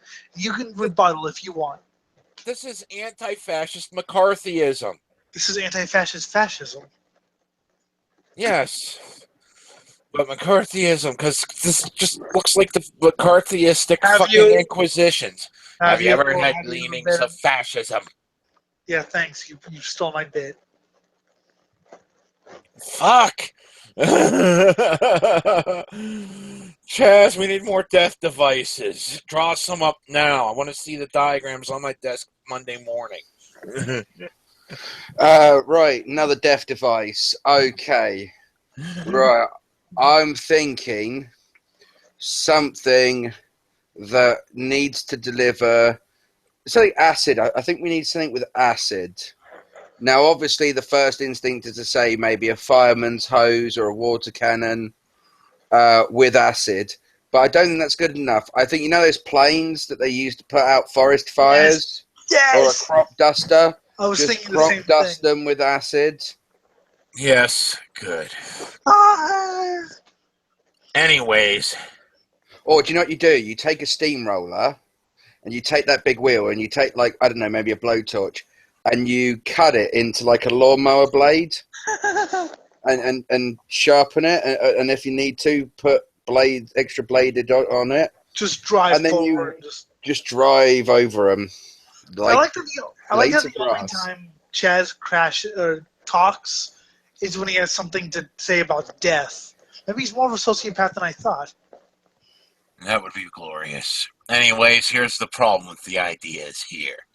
This tour provides an opportunity for anti-fascists to either confront the concerts directly or to pressure the bands not associated with racist causes to distance themselves from more problematic elements. That's exactly what we saw happen with the fucking bullshit with fucking Antifa. Do you know what I'm thinking? What, Could I Charlie? use the idea of fiber optics and lenses? Yeah, and you'd have to have some pretty strong lenses for this idea. And what you'd have is like a big glass ball or a funnel, something that would obviously bend the rays of light like a magnifying glass from the sun, and then could funnel them down through like a fiber optic cable type of idea, so that you had this very intense beam of sunlight. Like imagine like a magnifying glass beam of sunlight that you could aim anywhere, like a laser made out of sunlight. Yeah. Like, And could you imagine that? Yeah. If bands eschew racist politics, then it is reasonable to hold them to the same standards of association that we would in any other community. No. So you're saying just shut it all down like a bunch of fascists. Good job. Yeah, or basically get all the anti-racist bands to just. But how do you know who's racist and who's not? And people you've targeted for racism might not be. No one wants to be culturally policed. Good thing you recognize that. Too bad But you. Don't But yes, there's a but. But instead it is critical to continue to show the reactionary power that fascist music can have and how it is mobilizing very dangerous white nationalist movements that are leading to mass violence against refugees across Europe. Of course, the refugees also have violence, but do we talk about that? And this entire fiasco that fucking happened with Mass of the Dead. I mean, do you know how many people that were neutral to this are now going to start leaning closer to the far right because of your bullshit? oh, and I've heard people condemn refugee violence, and I've heard other refugees condemn other refugee violence and saying, look, we're here to get away from the hit squad. These people are not doing us a good thing. We may be deported because people fucked it up. So, there are sides on both sides that are doing stupid shit. That's called life. Segregating bands like Blood Axis and Death in June from the rest of the musical movement, putting them in the same camp as skinhead white noise scenes, will help keep the organized racism out of subcultural and gothic spaces. Fuck you. This guilt by association is poison. The one thing I will say about Nazi skinhead scenes and shit, they're very, now that they have the internet, they're very open about distributing music for free. I mean, if you want a Bound for Glory discography, it's pretty damn easy to find one, to be honest. I mean, they're pretty damn good about distributing music for free. I'm surprised. Yes. With this kind of creeping subcultural fascism, anti-fascists need to confront them directly and build a movement that is not going to allow it to sleep under vague philosophical arguments that attempt to divert our attention from the reality of their genocidal racism. Genocidal Racism is the name of my new band. Yeah, 20 bands, all of whom, except for one member of one band. I think a good name for a band would be Giant Axe Head Lawnmower Balls. Okay. That's a little long. Yeah. But we've seen longer. Even better, have it in German. There we go. This gives you an opportunity to contact the venues to tell them that the community does not want to deal with racist bands and promoters. The Antifa shit we just covered. as well as contact the bands directly to tell them that this music community will not accept fascist associations. Oh, God. The shows will be on the East Coast and Midwest, so local counter-organizing can happen, drawing on the larger anti-racist movements of their regions. Below are some dates and blah, blah, blah, blah, blah. So, yes, this is how they organize this shit right here. Yep. I wanted to see the other side of this. There you are in the sidebar. I've just put what it would be in German. Okay, Graveland actually does have a lineup now, and I can't see. I mean, one member was in Christ Agony, which is a fairly well-known band. So, yeah, I can't see any Nazi connections with anyone except Dargan. Yeah. So there you go. So I don't know much about the goth neo folk scene, so I couldn't really comment on that. Mm-hmm. Well, let's go look at Metal Sucks. Oh boy, metal sucks. Just to take a quick break from all this before we get right back into it. Just take a quick break. The metal sucks. Manifesto. Yes. 2016 has been a deeply troubling year, to put it mildly. No, Lemmy died in 2015. I gave up after that. Mm-hmm. The election of Donald J. Trump to the United States' highest office is simply the cyanide cherry on top of an already poisonous cake. No, it's not. He's a joke. Yeah. I mean, Pence maybe, but Trump. Yeah. Long before November 8th, bigots around the world had made attempts to hijack popular culture.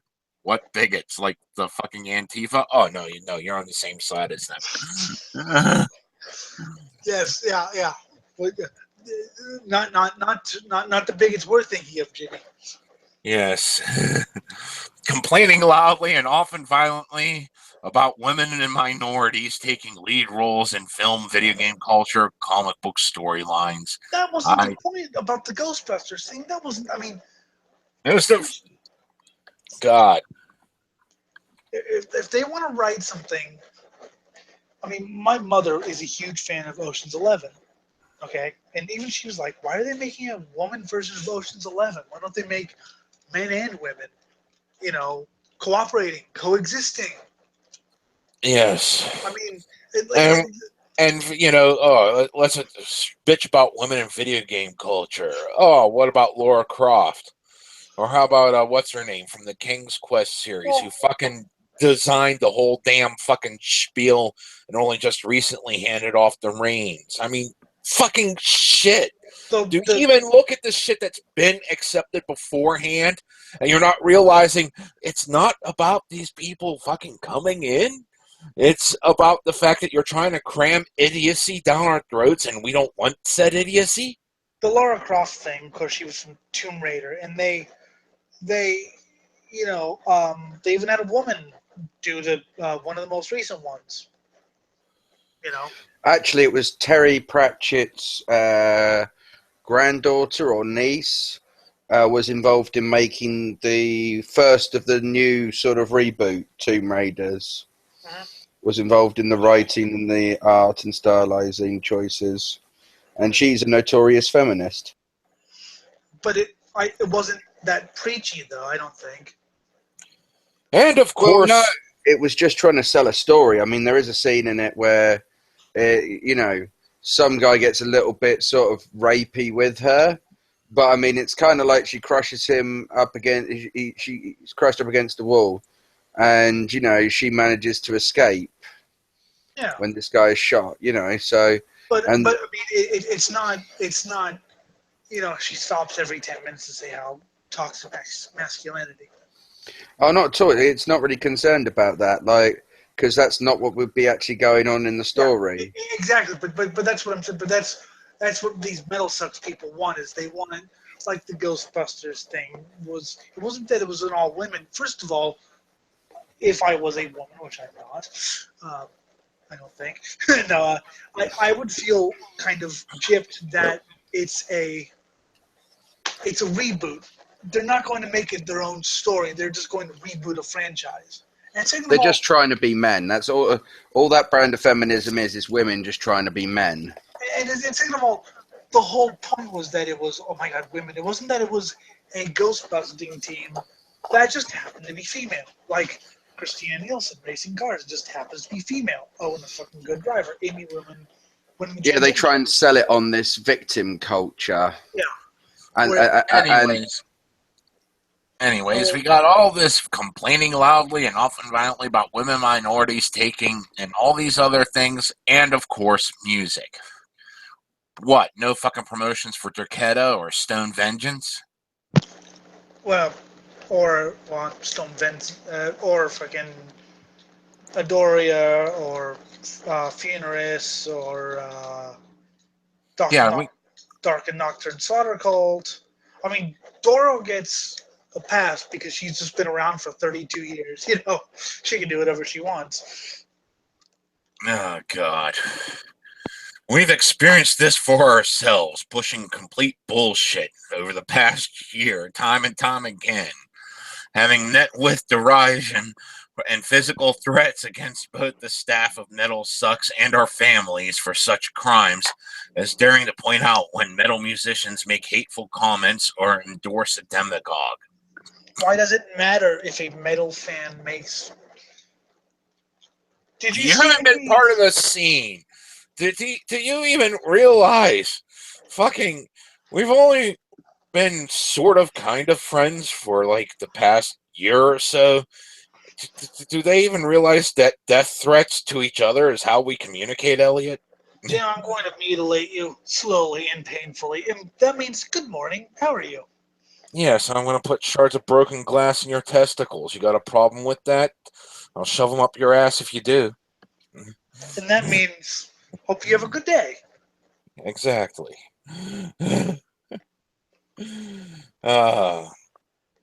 If you think there's no connection between the current battles being waged in the political sphere and the current battles being waged in the cultural sphere, you're fooling yourself. Wow, a statement I agree with, but you're going to take the wrong side. I actually read some of it. Oh, by the way, we should point out that the logo here is a hammer and sickle. Yes. Click on the link. You'll see it if you can see. I had to describe this to Elliot. Actually, I think someone else did, and I was like, damn it, Jim, you didn't describe it to me, you fucker. Yes. Something along those lines. I don't give a shit. He doesn't care. That's why we like him. Both fights stem from the same vile motivation, to maintain the status quo. The status quo. Like you're trying to do. Yeah. Oh, God. No matter how hurtful that status quo is to so many human beings across the globe, like supporting a candidate that was pro-World War III nuke us all into oblivion, just so she could fatten her own pocketbook. Yeah, okay. and he's good saying going, status quo. And he's saying that he's not a Trump supporter. Mm-hmm. I'm no Trump supporter. Fuck him. Oh, God. Throughout history, not just American history, but world history, any time liberal ideals begin to take hold, you're pretty much preaching fascist ideals at this point. It's not liberal. Yeah, that's at least not any liberalism I grew up on. Conservatives, terrified of change, who said they're terrified of change. Well, this is true, but they're taking the wrong way. This isn't the liberal rising up against the fascists. This is the liberals becoming the fascists. Yes. Lash out with extreme malice. Donald Trump's election and the ongoing attempt to somehow ensure that popular art is made by heterosexual white men for heterosexual white men. Who gives a shit about that? I want good art. Jim, I agree. I agree. Heterosexual white men like the Bad Brains and Girls' School and Funeris, heterosexual white men. Oh wait, you're pushing fucking heterosexual white men like fucking liturgy and fucking oh fuck you fuckers. Why And won't they die? well, yeah, yes, of course. If you don't get the joke, people, I've just mentioned all black bands, all girl bands, a band with girl singers, Yes. and they're a heterosexual white man apparently. Mm-hmm. So someone's got to tell the bad brains, holy shit, you're not black after all. Oh boy. It's a story we've heard many times before, which does not make it any less heartbreaking. God. The complete fucking dissociation here. I think Jim just had a stroke. I'm having a Lurch moment. I can totally sympathize with Lurch just walking in and someone saying something retarded inside the Adams household and just going, then walking away like, I don't give a shit anymore. The sad thing is, I get that joke.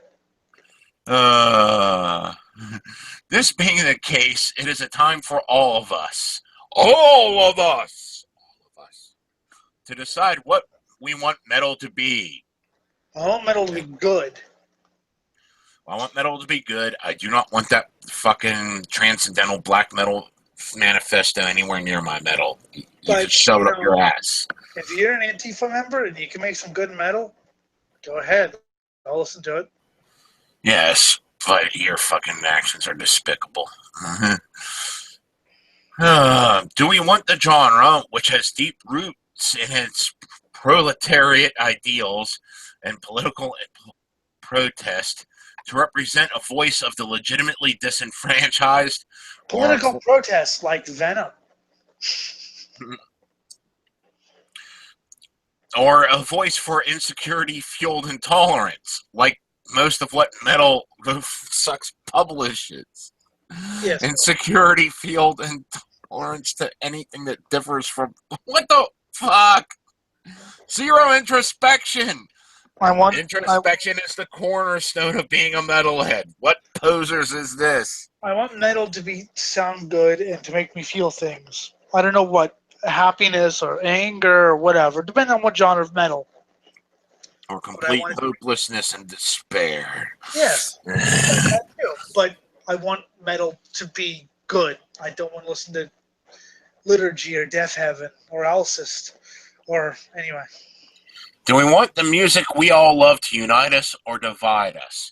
That I will take a side on. I want it to divide us because this war of ideas is the most interesting whenever it has multiple sides coming in, bullshitting about the same topic from all different angles. Well, I'm of two minds. I wanted to unite us as in Jim and I disagree with something, blood-curdling arguments, I'm going to kill you, and then I put on Sarcophago, and it's, oh, cool. And, we don't agree on anything. And we fucking sit there, don't agree, and we're going to fucking bring it up at a later date. But right now it's time to drink a beer. Yep, and talk about your favorite metal albums. So I wanted to unite us, and I also wanted to get us to think.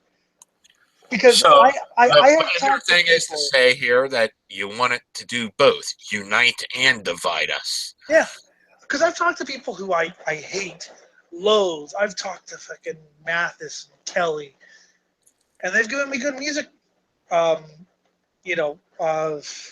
my brain's just music suggestions, and I'm like, thanks. By the way, you're a moron, but thanks for the good music.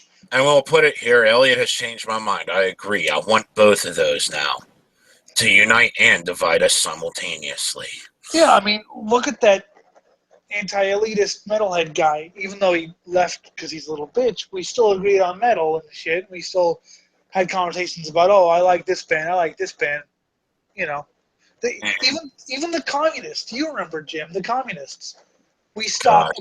We talked a little bit about metal, and we talked about our favorite metal bands. We actually agreed, and we disagreed on everything else. But it was like, yeah, you like Coven too? That's awesome, man. Do we want metal to provide a healthy outlet for negative feelings, or to be the soundtrack for giving those feelings free reign and total control over ourselves, Rationality be damned. You already know what I'm thinking the latter. I embrace negativity. Fuck you. I used to be a punk, but now I just want to destroy. Hey, if you want to be a hippie that fucking wants to just let the music do the hating for you, go ahead. I don't give a shit. Go ahead, but I don't want to be a hippie to let the music hate for me. Yeah, I'd rather do the hating myself. I hate you too. Do we want all the anger inherent in our music to stand for something valid?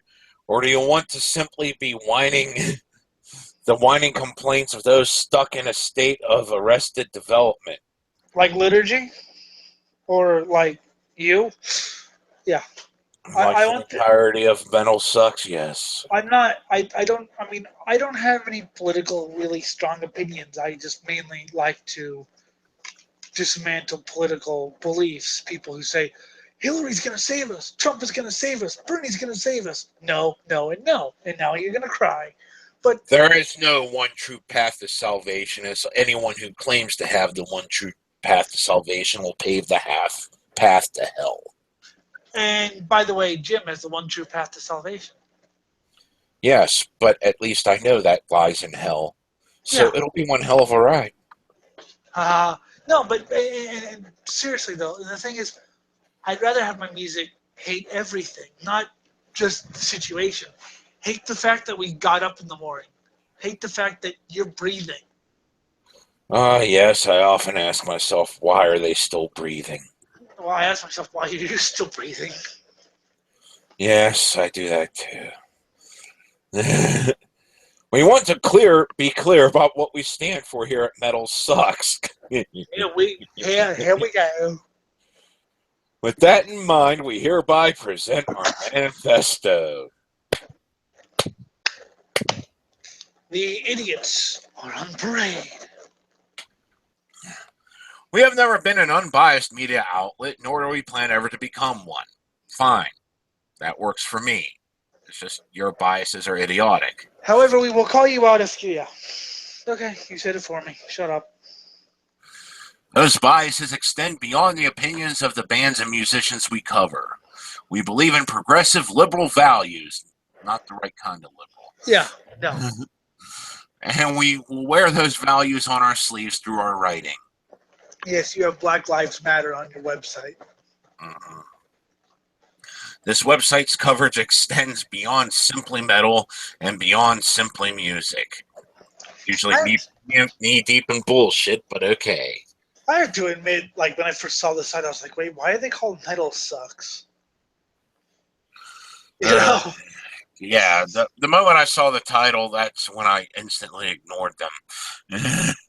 And yet... But then we started coming here and realizing, oh, God, this is great to point and fun at. Let's go with the poser bashing. Yeah, it's funny because you were like, I was just totally ignore them until I started paying attention to them. Oh, yes. God. And then it just started becoming hilarious. Yes. Haha. We believe in an artist and our right to express political beliefs through their work. Yes, apparently, if they are the wrong kind of politics, you want to fucking destroy them in all manners of the word. Yes. Keep politics out of music has no place here. Politics and music are one and the same. No, they are not. They can be, but it depends on what you sing about. I mean, because you can sing about politics, which is fine. I choose to sing about Satan and fucking death and gore. Which is somehow political according to these people, but they have no mentality of that. Well, it is in a really bizarre way, but only I would understand that. Artists who espouse our values will continue to get preferential coverage. Yes. Espouse their values. Yes, whereas on this show, artists that play good music... Yes, they get the fucking nod. Those that play shit music, even if we agree with them 100%, you know, fucking shit. There are some Satanist bands that I don't like. I like the guys, maybe, and I like what they stand for. Can't stand the music. I can't think of any Christian bands that I like, but that's that's another story. Howie Mandel has said some pretty good things now and then, but I fucking hate his music. Yeah, I hate to stir, but the guy does say some good things, and he seems like a good guy. And hell, there's fucking Marilyn Manson who said like 2 or 3 good things throughout his career, and his music is complete bullshit. Yes. Whereas Corey Taylor's just an idiot all the way through. Mhm.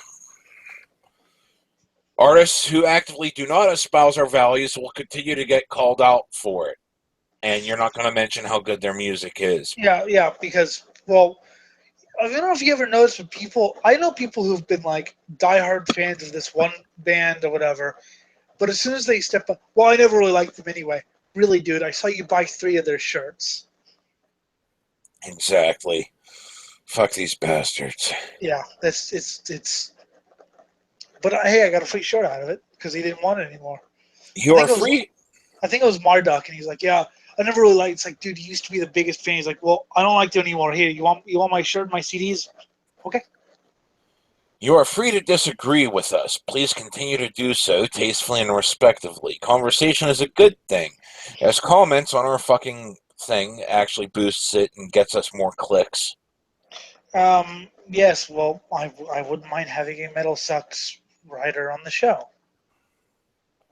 It'll never happen because they're afraid to actually disagree with us. But Silence is complicity. Too bad you don't carry that idea into all things and just in your own fucking... Yeah. Agreed. Expressing our true feelings is more important than satisfying all corners of our readership and or potential readership. Then why don't you act like it? Because how many articles have we read on here where they're crying, oh my God, the readers are rejecting us? Yes, and they've actually apologized because of that. Mm-hmm. Yes, I agree. My opinion, that's why we say whatever we want, and views be damned. We will not tolerate racism, misogyny, or any form of bigotry or hate speech, which has very fluid and meaningless meanings that you give to it. The Iron Eagle flies alone, Jim. Yes, apparently. We are proud SJWs. So you're proud hypocrites, okay. Yes, yeah. Proudly hypocritical. You're proud, racist, sexist, and bigoted fucking hypocrites. You know what, Jim? If they're gonna be proud, they might as well. If they're gonna be hypocrites, you might as well just be proud of it. Mm-hmm. I mean, don't shortchange it. If you're gonna be hypocrites, be proud hypocrites. We will not be bullied, but we constantly whine about being bullied. We will not tolerate hate speech or threats leveled at us or at anyone who reads our site. Posers. I welcome people who threaten to kill me. Yes, I do too. My friends threaten to kill me. Yes, that's how you know they're good friends. Yes, and that's how I know. Oh, it's 3:00. Someone sent me the 3:00 death threats. Time to make some tea. Mm-hmm. If you strongly disagree with any of the above to the point of intolerance, feel free to take your readership elsewhere. Okay, so that's where you're Number 7, you are free to disagree with us. Please continue to do so tastefully and respectfully. Conversation is a good thing. If you strongly disagree with any of the above points to the point of intolerance, feel free to take your readership elsewhere. We will not miss you. So only disagree. Only disagree. No. Only disagree in a nice way. By nice we mean, don't actually say anything. Don't. And you know what? No, just for that, I'm going to keep reading Metal Sucks and keep posting articles to laugh at. Yes, because they need defecated on. Yes, they do. Axel Rosenberg or whatever his name is. Yeah, the moment I started paying attention, it was like, dear God, this is like poser bashing in the greatest order. I get to shit on all this. Death to posers. Yes. Oh, fuck. Fuck. Yes, so there we have it. So much fun to be had there. The Metal Sucks Manifesto. And now we have back on point here. Craig's Neil Jameson on Antifa and the danger of self-righteousness. Craig's a black metal band from the U.S. I haven't really heard them, but I think they're okay. A few days ago in Sacramento, there was an incident at the Take Show where someone set off pepper spray in the crowd. This is from June 16th this year, Yes, 2016. Yes. Allegedly, it was done by one person, a member of the local chapter of Antifa, who came in during the last song and let loose a torrent of this party favorite into the crowd. Joy, just fucking take everything going. Pepper spray, I have it on toast. What could cause someone to commit such an act of mischief? Well, I would do that at some shows, but that's mainly because the band sucks. Yeah. And I don't usually go for, like, Puke never went for the crowd. He went for the band. I mean, Mm-hmm. I'm not going to do anything with the crowd. No, just go for the band. I mean, there was you remember that core band that Puke ripped off? Stole all the instruments and stuff. Next time they played, he pepper sprayed the fuck out of them. Apparently, the rumor mill has this shit figured out. Antifa launched the missive on their Sacramento chapter's social media site to boycott and protest the show because Take's vocalist once painted a swastika on his chest and made an anti-Islamic comment somewhere. Every black metal band has painted swastikas on their chest. Maniac carved one into his forehead. I'd look, but this is honestly the most I've thought about Take over a decade, so I'm tapped out. I like them. The guy could fuck off, as I've told him. For those unaware, Take does a lot of shock rock nonsense. So, yeah, it's fun. From having his dick hanging out of his jeans to making out with Shining's Kvarforth. He did that to actually provoke the black metal crowd, because as they're saying, these evil Satanists who hate everything and are impure can't stand two dudes kissing. Exactly. So yeah, they did that to basically just freak people out. And Nicholas actually said, personally, I didn't really enjoy that, but if it pisses people off. Yeah. Take's host excels at acting out in public in order to remain in the conversation. Fine. What's the problem with that? It's fun. I'm not here to defend anything he's said or done in the past or present because I'm not concerned with it, which I'm sure makes me a bad person in some of your eyes. But trust me, I'd get there one way or another eventually. Good. Yes. While we're working on the exposition and what not Antifa stands for anti-fascist action.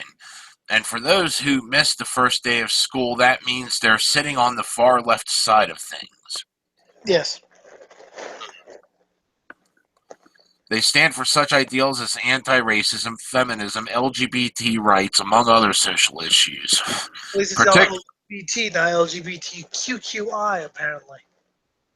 I don't care. Particularly with the working class. In the interest of not seeming entirely biased, it can be said that they have done some good things, like exposing politicians for nationalist beliefs and working toward positive social change. I don't care about any of those things. This isn't one of those instances. No. And most of their rhetoric, if you keep going back, how many bands are they fucking gone against?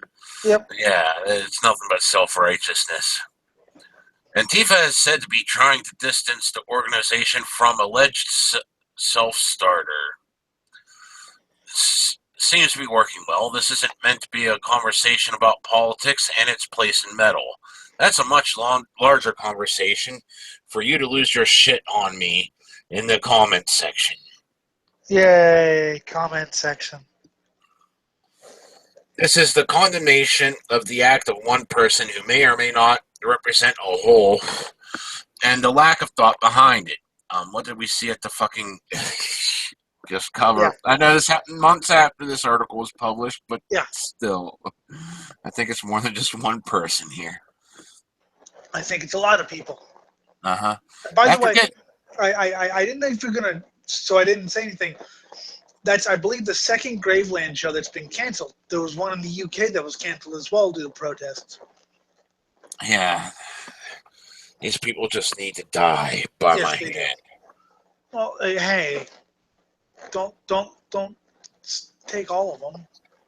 Fine, I'll give some people some target practice. Yay! Or trebuchets of death. Well, I get a trebuchet. Yes. Yes, and you'll have much fun with it. Yes, I will.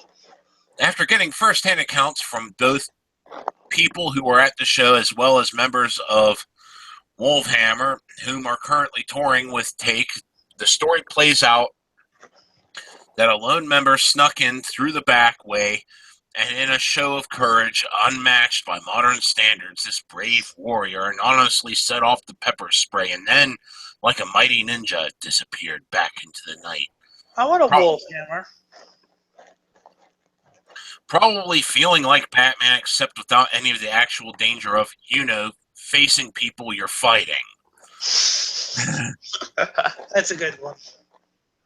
Bravo! I'm sure you've changed many hearts and minds to your side of thinking by such bold action. I like the guy's snark. Mm-hmm. The timing of this incredibly poor. Not that such schemes have a good use by date, but considering that a massacre in Orlando occurred just a few days earlier, one cannot but see this as an incredibly fucking tasteless. Yeah. And then the girl on The Voice got shot. Yeah. It adds another level of irony since Antifa are supposedly pro-LGBT rights, that one can't help but to see this as a ridiculous shit stain of a metaphor. To punish a crowd of people instead of going after the one person whom they feel is a confirmed enemy is irresponsible at best and ignorant as hell at its worst. Yay. I go for the ignorant as hell because that seems to be their entire fucking take on things, no pun intended. I think it's talk. I'm not sure how it's pronounced. It's a Norwegian word. Yeah, I'm going to keep pronouncing it take till I am corrected by someone who knows better. If you know better, please comment and yell at Jim for being an idiot. Yes, that will work. The Take show was attended by people from many diverse backgrounds and lifestyles. This wasn't a white power rally. To hurt the people you're claiming to protect. Lovely. It was a friggin' black metal show. I'm sure most of them only like Screwdriver's first record. That if you don't get that reference, that's when they were not Nazis. That's when they were just standard 77. Good shit, actually. That got me into Screwdriver. And to say that there is a tension at nightclubs and live music events in the country after what happened in Florida, not to mention last year's attack on Paris, could have meant complete disaster, resulting in more than people having to wash their eyelids out with milk or whatever you do to get mace out of your eyes. I don't know. I just kind of left it in there and eventually it stopped burning. You pretty much tear it out. That's been my experience. Oh, Jim cries. Yeah. He's so sensitive. He's grossly understating the situation. This could have prompted a complete overreaction which could have caused massive property damage or even loss of life because it's akin to shouting fire in a crowded building. Yeah, right. That was a poorly timed thing. Yeah. I mean, what the fuck's gonna happen? You got fucking a bunch of pain going in your face you can't see. You're fucking gonna run to get through it. You're gonna bulldoze through people.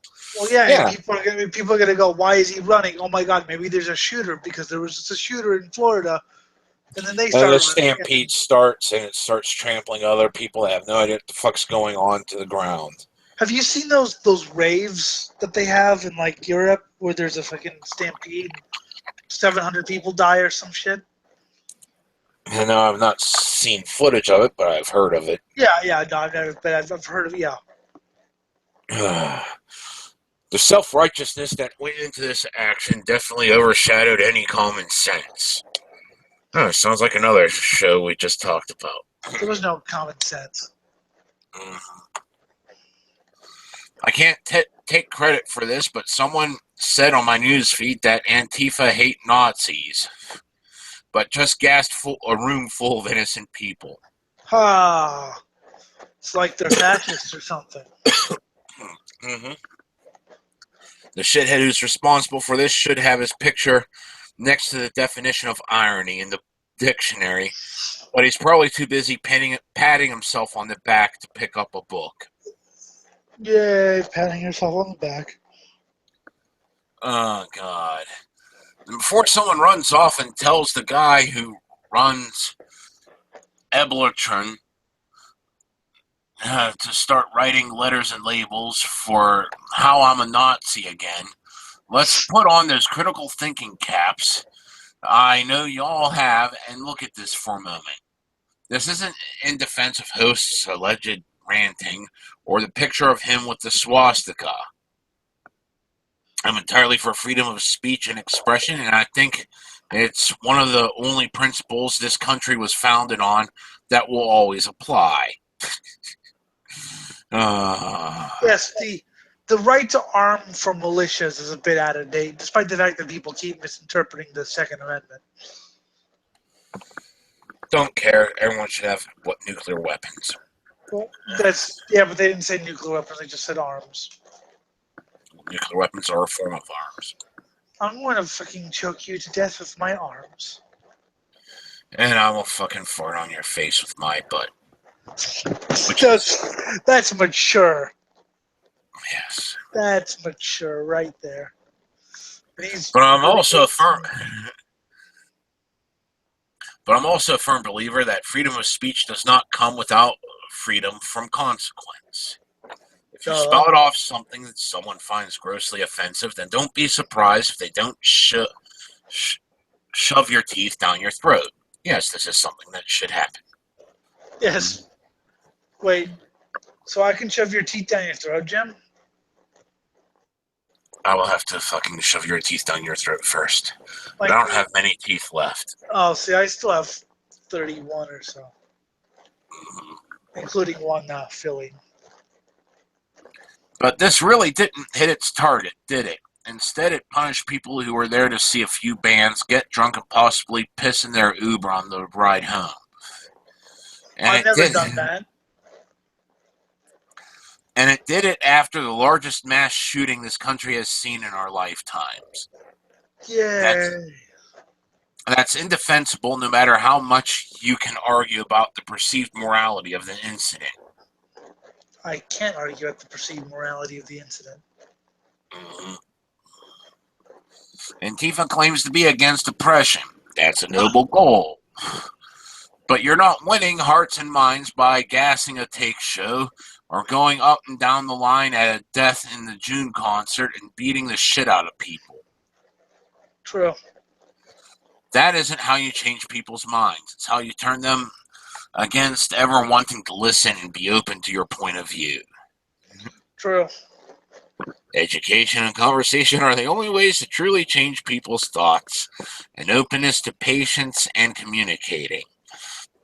Again, but I guess it's more fun to just whack the shit out of people, and in some cases, it's deserved, since that's the only way you can reach out more advanced members of society. I like whacking the shit out of people. Mm-hmm. That's always fun. Yes, it is.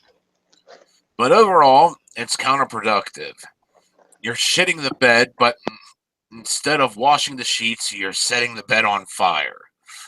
And the most That sounds like an awesome thing to do.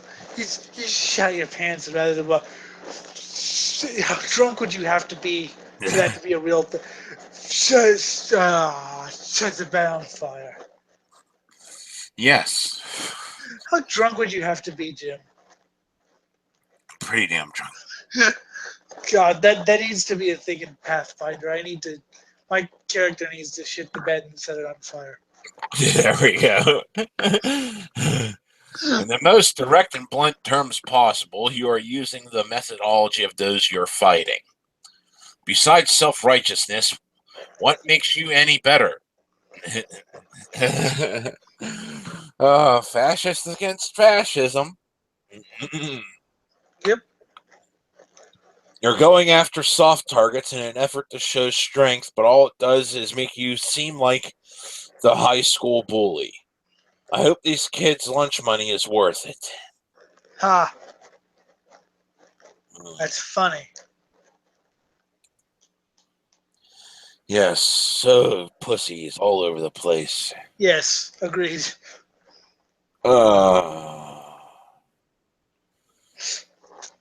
Yeah, I mean that's what we've been saying for the past 18 months. Mhm. Or So more. that's what I got for right now. There's a bunch more that just restates the same thing over and over Yeah. again from different angles, And of which course, I'll be posting in the links. and of course, I haven't mentioned maximum rock and roll in the 80s, possibly still today if I cared enough to look, which I don't. Used to call out any band with any sort of right wing or whatever views as Nazis or reactionary was their favorite. Agnostic Front, the Cro-Mags, and Mhm. a lot of the New York bands and things like that. And also joke bands too. Bands who would have like joke songs about white pride or whatever. But also bands seem like I said who just have some populist, let's call it, views. They would You know what? I take that back. One more article. okay. Because let's talk about someone who is legit right-wing racist. Ooh, I want to. Ooh, yes, fine, yes. Okay, go. Neo-Nazi band Bound for Glory cancels Scottish concert. Aww, I like them. I'm possibly the biggest Bound for Glory fan that's not a Nazi. Yeah. I'm definitely the biggest left-wing Bound for Glory fan, as in I own all their albums and their demo. No, Very good. Jägermeister. I remember that song back in the day. Yes, and remember, age will kill you. Beautiful song. Great And, parody right there in itself. Worthy of of Weird course, Al. and of course, Dr. Martin Dental Plan. My favorite of all time. Yes, thank you for showing that to me. Mm-hmm. The neo-Nazi rock band Bound for Glory is believed to have cancelled its first gig in Scotland after campaigners and the Scottish government called for the group to be denied entry into the UK. The US thrash metal band was booked to play a venue in or around Edinburgh on 22nd of October.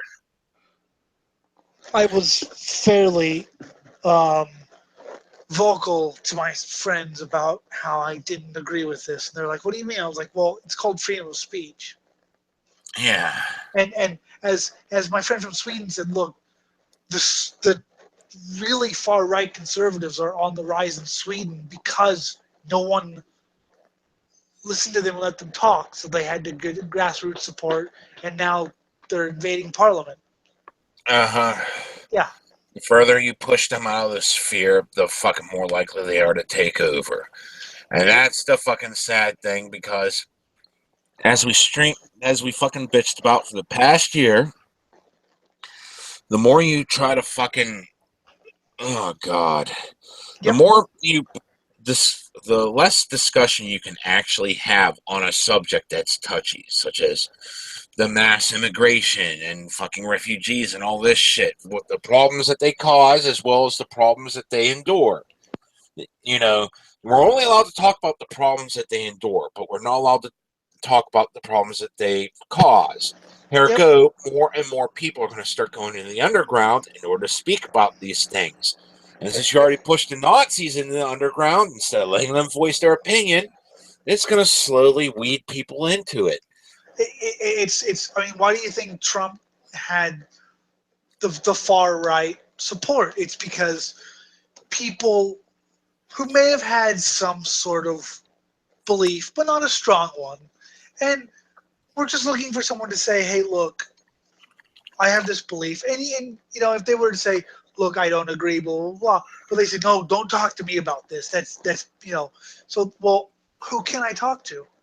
Well, you can talk to us. Mm-hmm. You know. And honestly, the Trump thing have so many different angles it takes Yeah, up to. I'm just saying. Yeah, you're racists, which are a small minority from what I've seen, because there were a lot of racists who also supported Hillary because they fucking worship the Cold War. Yeah, but I'm just saying that's one of the reasons. Anyway. Mm.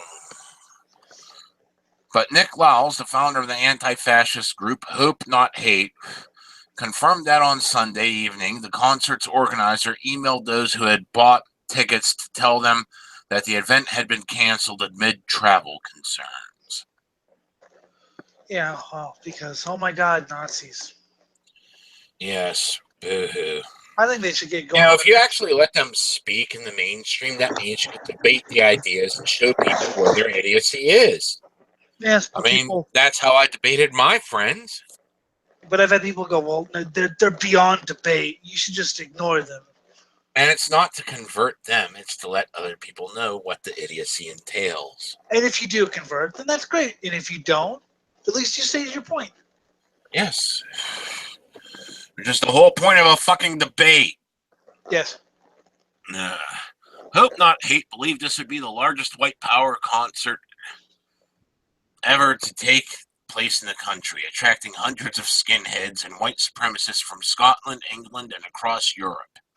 Well, I would go, but they wouldn't like me going there.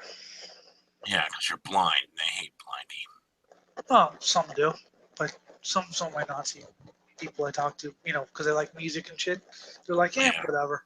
You know, you do your thing, and I'll do mine. More than 500 tickets have been sold, with the location of the event kept secret by organizers to try to prevent protesters from shutting it down. Oh, just like the fucking concert that didn't have, like, Well, that's nothing new. overt Nazis fucking singing overtly Nazi songs. That's nothing new in the far right thing. They've had to do that for years. It's not because but I mean, like, yeah, it's nothing new because protesters. However, you know, I don't see anyone protesting like an NDC show. They're a far left, vegan, preachy band. Ah, fuck. Scotland's Justice Secretary, Michael Matheson, announced on Sunday that he was considering every option to prevent the band from visiting Scotland, including writing to the British Home Secretary to ask her to consider refusing entry to the UK. Considering every option, not considering the option of having them enter and saying, we don't agree with what you say, but you have a right to freedom of speech. Yes. Because hate speech laws and their idiocy. Yes. I have also asked the Chief Constable of Police Scotland to consider with the powers available to stop this event happening. There is no place for hatred of this kind in Scotland. See, this is legitimate repression. Mm-hmm. You're fueling the Nazis' inferiority and persecution complex. It's already big to begin with without this. You're just feeding into it. And you're giving it 100% validity, you fuckers. Yeah. Now look. It's, oh God, if they just thought about it. And you're wondering why far-right groups are fucking on the rise in Europe. This is why. Yeah, because no one ever gets a chance to say anything. Now it's, ugh. It's like whenever you were growing up and people told you Satan was bad. Don't worship Satan. Did you listen to that? A little bit, and then I went, oh well, Then once I found other people, I was like, oh, I never thought about it from that way. Satan's point of view. Hmm. And then look at me now. Or So how about how heavy metal was always the construct oh, of Satan and how heavy evil metal that was was, that you should never listen to metal. because they murdered people, and how punk was bad because they G.G. Allen was bad because he did these things, and oh yeah, exactly. You tell us not to do it, we do it. And then we find out that wow, we love it. It's not that it has nothing to do with telling us, well, yeah, that too, but it's also we you tell us not to do it, we discover it, and we find out we actually really like it. It's like I've known. the same thing with Nazi punk. Though you can't listen to Nazi punk because they're, well, why not? Let's see what it is. This is a catchy tune. This is And a another really funny thing here, another funny thing here is even though everyone was warning against the satanic ritual abuse and all this other shit, I've known quite a few fucking Catholics and other religious types that fucking love listening to satanic metal, even though they completely disagree with it. They love the music, so fuck I off. I knew a friend who's Catholic who likes dissection, who's Mhm. not Venom Satanist.